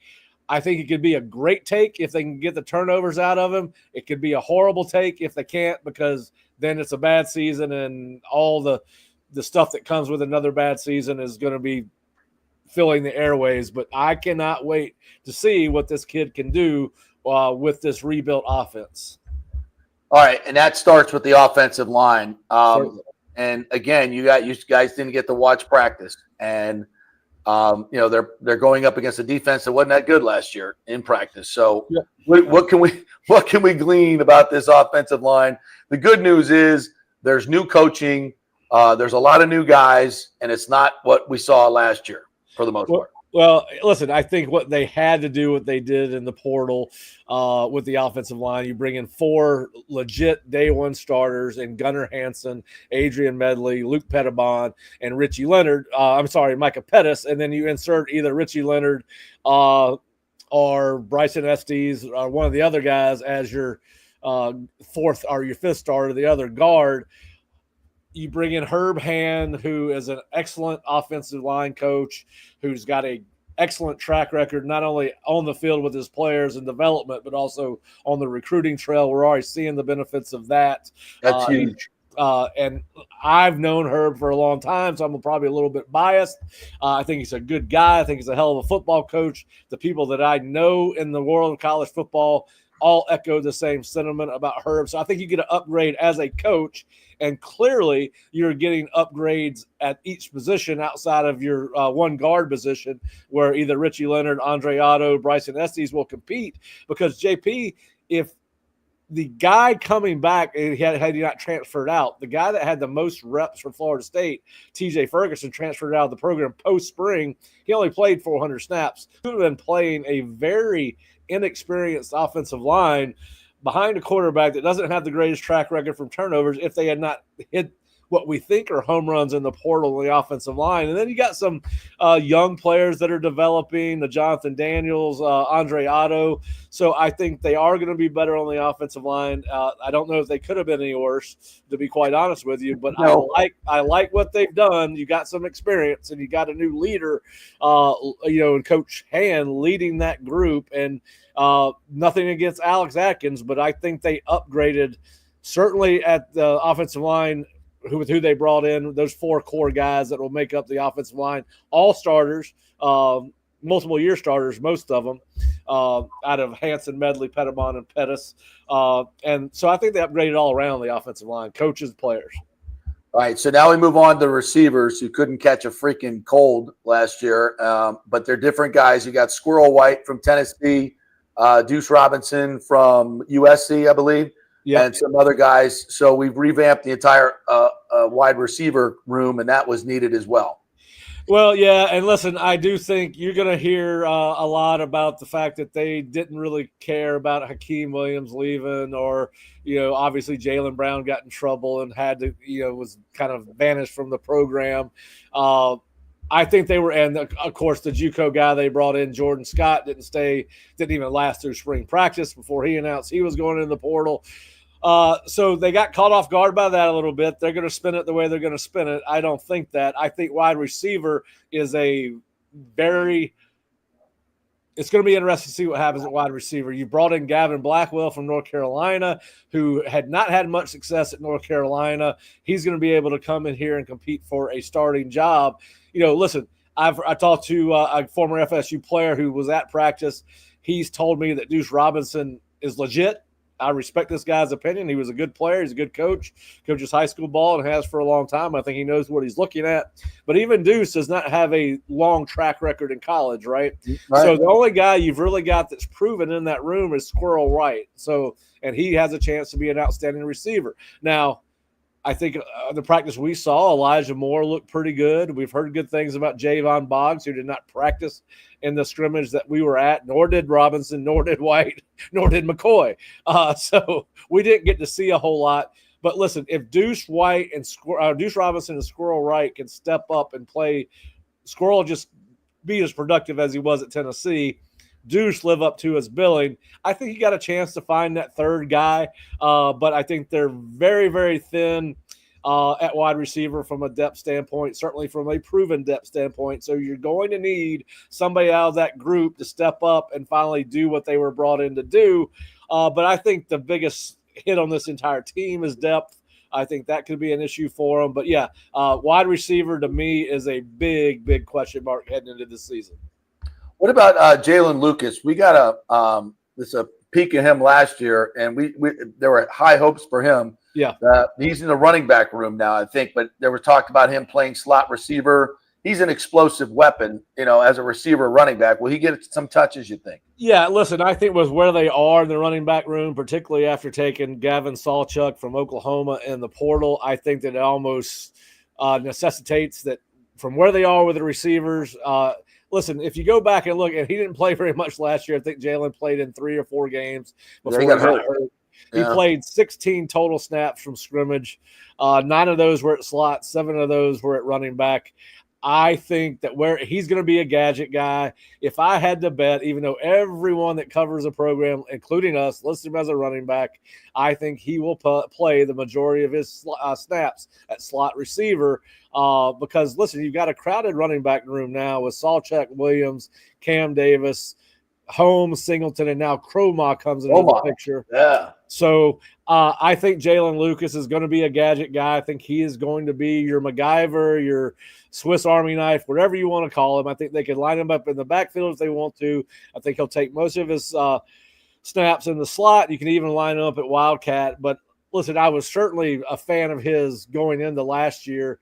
I didn't think they used him effectively in the Georgia Tech game. He only got touches. His snap count was very weird in that game. Florida State snap count at running back has always been weird with the guy they got. Not the rotation just doesn't work. But I think you'll see less. If you go back and look at the PFF stats at UCF from last year, their backup running back, I think, was less than 200 snaps total for the season. So I think Gus Malzahn is going to find a workhorse, and whether that's Sawchuk or Williams or Davis or whoever it turns out to be, I don't think we will see as much rotation at running back. Like I think in the Georgia Tech game last year, they played 5 different running backs in the first half. Like it's just I don't get it. And I understand you got to keep people happy in the air in the instant. It's more about retaining players and winning games. But I think so. My point to you is, yes, I cannot wait to see what they do with Jalen Lucas, and I do think he will line up all over the place. All right, a couple minutes left. Let's do some defense here. Tony White's coming in from Nebraska with a whole new scheme. This 3-5, kind of more of a positionless defense. Yeah. But which is good. That's where everything's going. But there's some talent here, right? And he brought some with him. Yeah, listen, I'm more impressed with the guys that did not come from Nebraska than the guys that did come from Nebraska. Okay. Right. I know that James Williams gets all the fanfare, the big defensive end from Nebraska. But listen, he was a situational player last year at Nebraska. He was a third down and long pass rush guy. He did not play a ton of snaps. The kid that really impressed me is DeMonte Diggs, the kid from Coastal Carolina, who had played at, I believe, Youngstown State before that. I really liked what I saw out of him in the scrimmage. Obviously Daryl Jackson's got to step it up and have one of the best years of his life. We didn't get to see Jason Jackson, and I like what I saw from Deontay McCray, the kid from Western Kentucky, on film. Yeah. The big thing there on the defensive line is depth. No proven depth. Can Jason Jenkins from Tennessee come back from whatever his injury was? But I really like Diggs, and I really like McCray. But they don't have a lot. Win? The true freshman win from Yeah, Georgia? I think. Yeah, I mean, he is a true freshman. I don't know that he's ready to play. We've got him listed as a third team nose tackle heading into the season. Listen, but KJ's not proven anything yet. And Ty Copeland hasn't either, so he could be the backup eventually to Daryl Jackson at that nose tackle, defensive tackle position.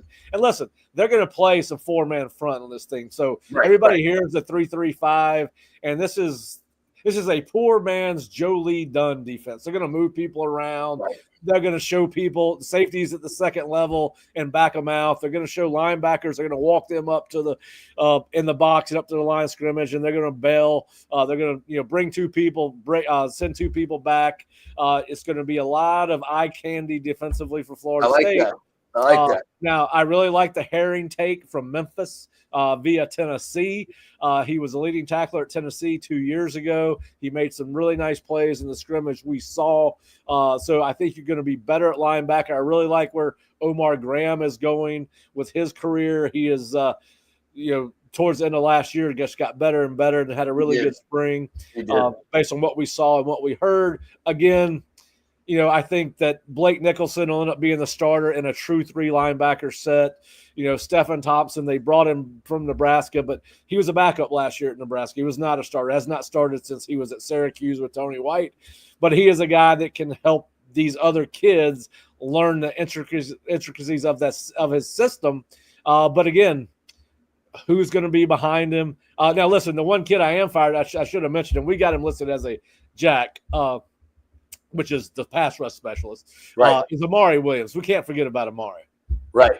He had a great year at tight end last year, moved out to defensive end and over to the other side of the ball.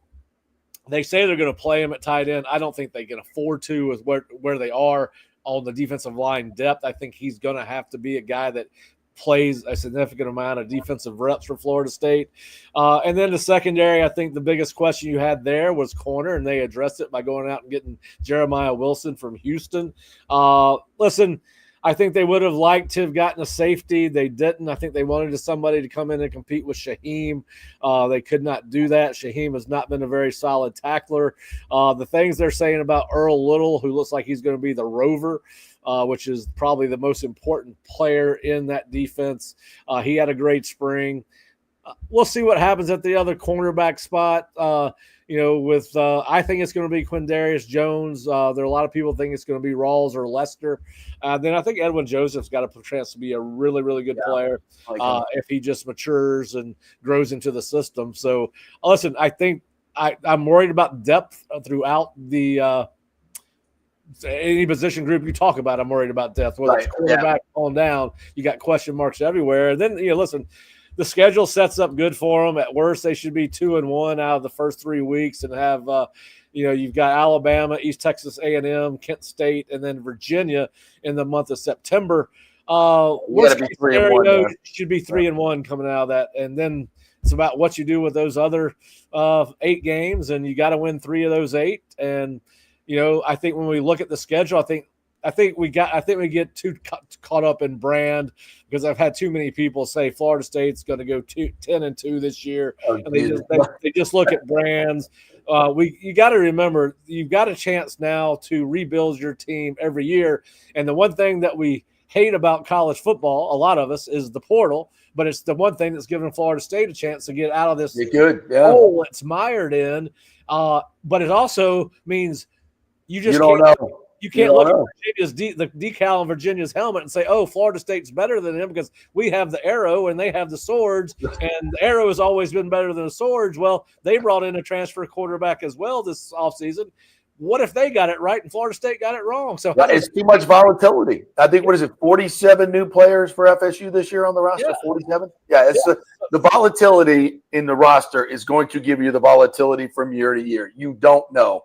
Yeah. Witness 13-0 to 2-10. And then who the hell knows what Florida's going to be like by the time they get is Florida the team that everybody thinks they are, a top 20 team, or did they fall, or by the end of the year they beat up and can't compete? Virginia Tech, does that quarterback finally have his breakout year? Kyron Drones is very talented physically, but a lot of people are thinking that that guy's on the ropes this year as the head coach, and then you got to go to NC State, and it's a night. It's already been announced as a night game. It's a Friday night game, and so what happened? That's a different place to play, and can they rebound? They were really bad on defense last year. They had some key injuries, but I think it's listen. I've got them. I said, I've always said 6-6, 7-5 baseline with plus or minus 2 on either side of that. So, I could see anything happening in this. Those prices, you better get to at least 8 wins. That's all I'm saying. Yeah. Hey, I want to ask you this question because we've been having this question a lot, and it's caused a lot of debates internally with the guys I work with and sitting around drinking beers with the boys on Thursday nights. Do you think there's a magic number for Mike? My sense is he has the real support of management. I think Mike Alford believes in him tremendously. I think, and that's what counts the most, really. And I think, I don't think he gets fired after. Now, if they go 2-10, yes, he's out. I think anything less than if it's 4 wins or less, I don't think he can survive that. Not with what's on the table. There's no. When he walks into that stadium and sees $200 million and another $200 million in the football only facility, that comes with a price. And if you don't win 6 games, you can't be the coach at Florida State University. It's that simple. If you can't make it to a bowl, you can't be the coach at FSU. So I think in this space we're in with the buyout and everything else, I think it's going to be tough to can him after this season. But if he doesn't have a 10-win season or a 9-win season, he's got to compete for the ACC championship either one of these years, and certainly in 2 years. If there's not more stability to the program after this season, if he's still bringing in 47 new players every year after this season, I think he's going to be on thin ice. I think he'll be on. So you don't think there's a magic number this year? I mean, if it's 4 or less, I think he's fired. So the interesting situation to me is, of course, and this is talking season. That's all we do is talk about football and other sports. Right. All right. So the interesting thing to me is if Florida State is 5-6 going into the Florida game. Oh God. All right. Because JP, if you're going to make the change, you got to know you're going to make the change before the portal opens. So I think there's almost no chance unless what you say it's 4-8 and it's a disaster is 4-8. Yeah. But because the change got to take place, you got to know you're making a change before. So I think just the way it works out, unless the optics of it, and optics matter in today's society more than they've ever mattered at any time in college sports.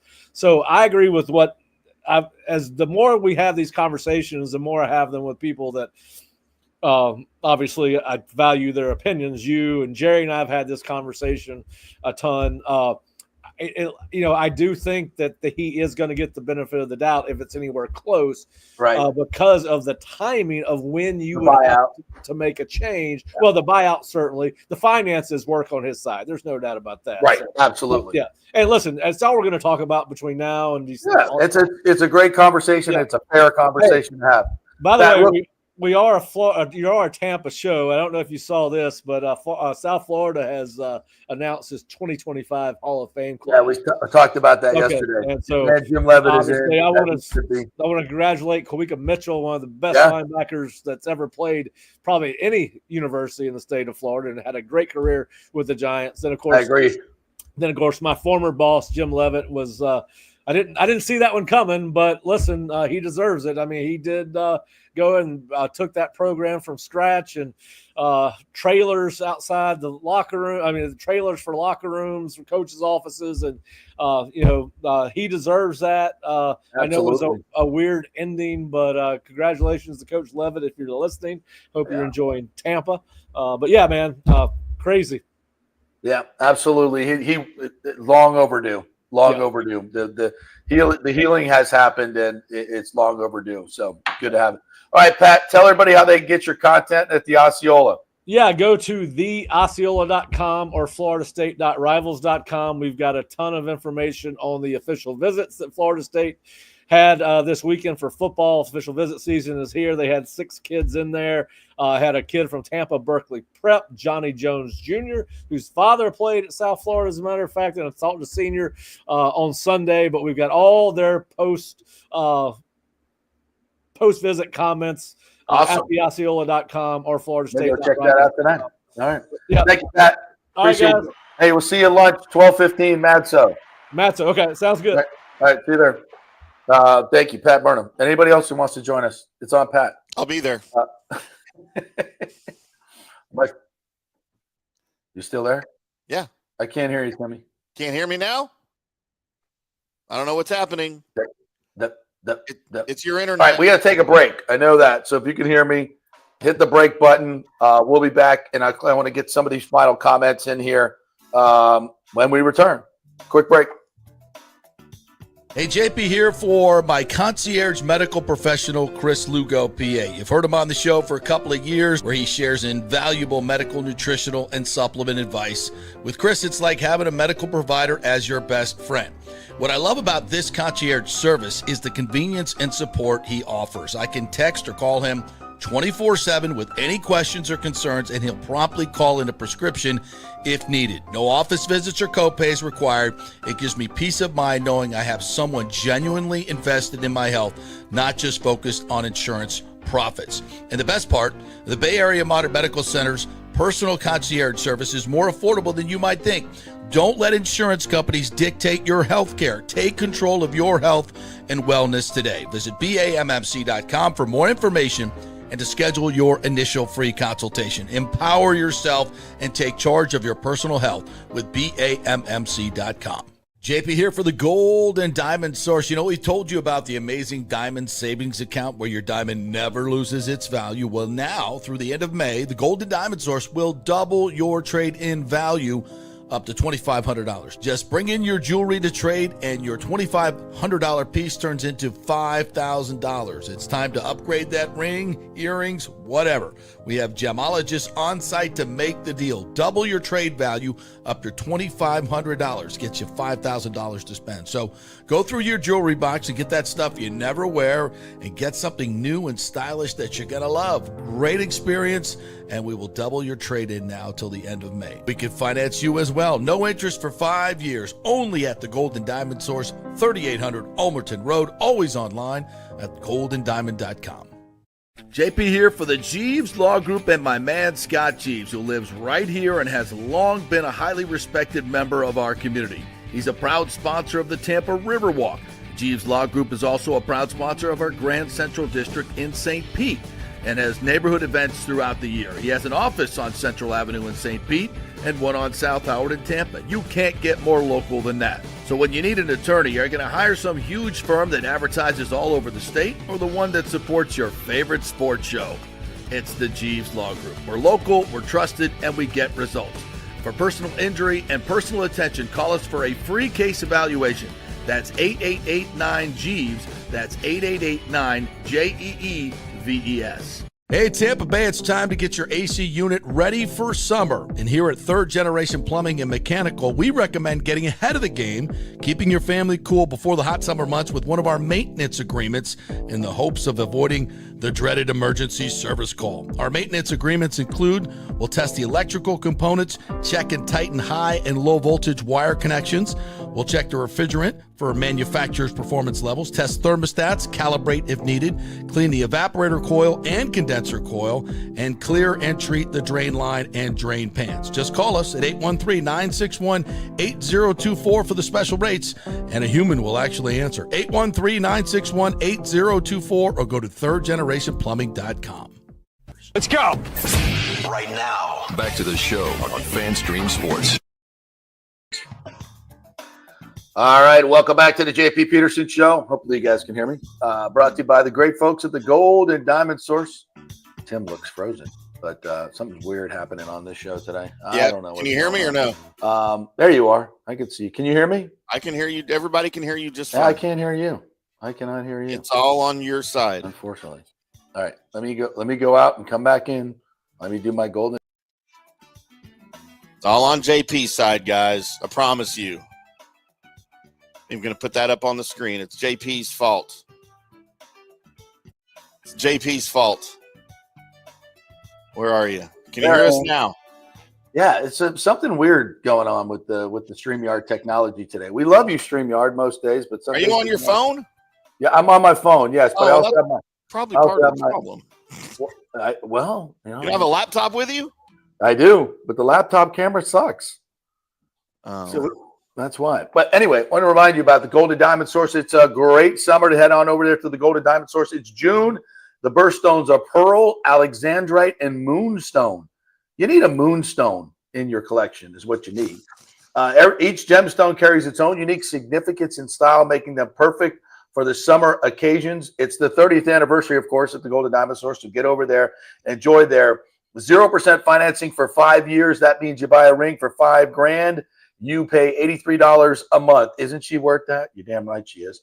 Shop online, get 15% off the June birthstones, including pearl, alexandrite, and moonstone. So head on over to the Golden Diamond Source, see that great selection over there. Buy you something nice for Father's Day. Buy yourself something nice for Father's Day, or have your wife go over there and buy you something nice for Father's Day. So the Golden Diamond Source, get a great watch, bracelet, get a nice necklace, whatever. It's the Golden Diamond Source. Right over there, 3800 Ulmerton Road. All right. Do they have girlfriends there? What's that? Do they have girlfriends there that I can just go? Yes, they do. They have a beautiful staff. A beautiful staff, the ladies. I don't know if they're single, but I need to find a Tampa girlfriend for when I come to Tampa. All right. Well, go to the Golden Diamond Source. If you don't, and then you can like see some of the great staff there and say, are you single? And what can I buy you here? Yeah. After our 10th date. Absolutely. Got to make it official. Half of that $500 million went to Tom Cruise plastic surgery. You know, he did something before the movie, which was interesting. Best show in Tampa, says Joey Wendell. Thanks, Joey Wendell. Thank you, Joey. Is that like the Joey Wendell? They used to play for the Rays? That Joey Wendell? Looks like it. He's playing baseball. Yeah. Dang, Joey, let's get you on the show. Rick says long and unrealistic. We're talking about Mission Impossible. I've heard that during my movie shoots. Yes. Your softboard shoots. Yeah. Absolutely. Lonnie Wilkins said, JP, did you hear about the chaos at the Trop yard sale? Yes, I did. We talked about it yesterday. Typical Rays BS. It was unbelievable. Yeah. Now, we're not casting aspersions against the hardworking Rays people that were forced to work under those conditions. No. Just the poor setup and management, which is par for the course. Robert Brooks says JP is, I think he meant JP, not JT, is channeling his Clydes and Costello days. 4-for-1 Thursday. Oh, yeah, baby. 4-for-1 Costellos. Legendary in the 80s. I mean, can you imagine being in college, 4-for-1, and it's probably 7 girls to every 2 guys at Florida State University, and not just quantity, folks. We're talking quality. This is back when you could get in with an 800 SAT, so idiots like me could get in. Mike H says, can the Rays still trade Wander for a bunch of prospects if he's found not guilty in Dominica? I don't see why not. You gotta have a partner. Yeah, who's going to take him? Right? The Yankees. Nathan Elliott says, JP makes Bobby Bowden sound like wrestler Dusty Rhodes. Shut up. My Bobby Bowden is spot on. Where's Deckerhoff? I don't know where Deckerhoff was this weekend. I'm very disappointed. I thought he was going to stop by, but he did not. There are plenty of Deckerhoff stories that were traded, and I cannot repeat most of them on this particular show.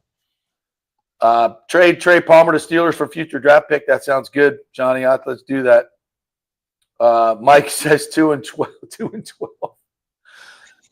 Well, first of all, you can't go 2 and 12. So we need to. We're gonna get into the Trey Palmer Steelers thing because that's a real thing. The Steelers have reportedly been in contact with the Bucs about Trey Palmer, and we don't have time today. But I want to get into it. We'll talk about it a little bit tomorrow. Yeah, I have thoughts on that. Send us TJ Watt. No, that's not happening. Mid-round draft pick. Okay. Well, you can. Was it going to be TJ Watt? Was it going to be TJ? Yeah, gummit. Because you got to pay him. He wants a contract. JP Bucs don't have money to pay. We got him. room. We got $38 million in cap space, baby. It's not enough for TJ Watt. Probably not. And Luke Gedeke and everybody else. Mike Evans, Baker Mayfield. Yeah, that's right. Yeah, so we good. If Hassan Reddick decides to freaking show up, we'll be here. All right. Thank you to the great Pat Burnham, who ran down all the great FSU stuff. That was kind of fun. Hope you enjoyed that, FSU fans. Yeah. Thanks to TJ Reeves, who's always awesome. We always have fun with him. And great job, Timmy, as well. Thank you, all your commenters that jumped in today. Don't forget to like and subscribe, and always check in on our social media. Please like and subscribe there as well. We will see you tomorrow live from the Tampa studio. See you then.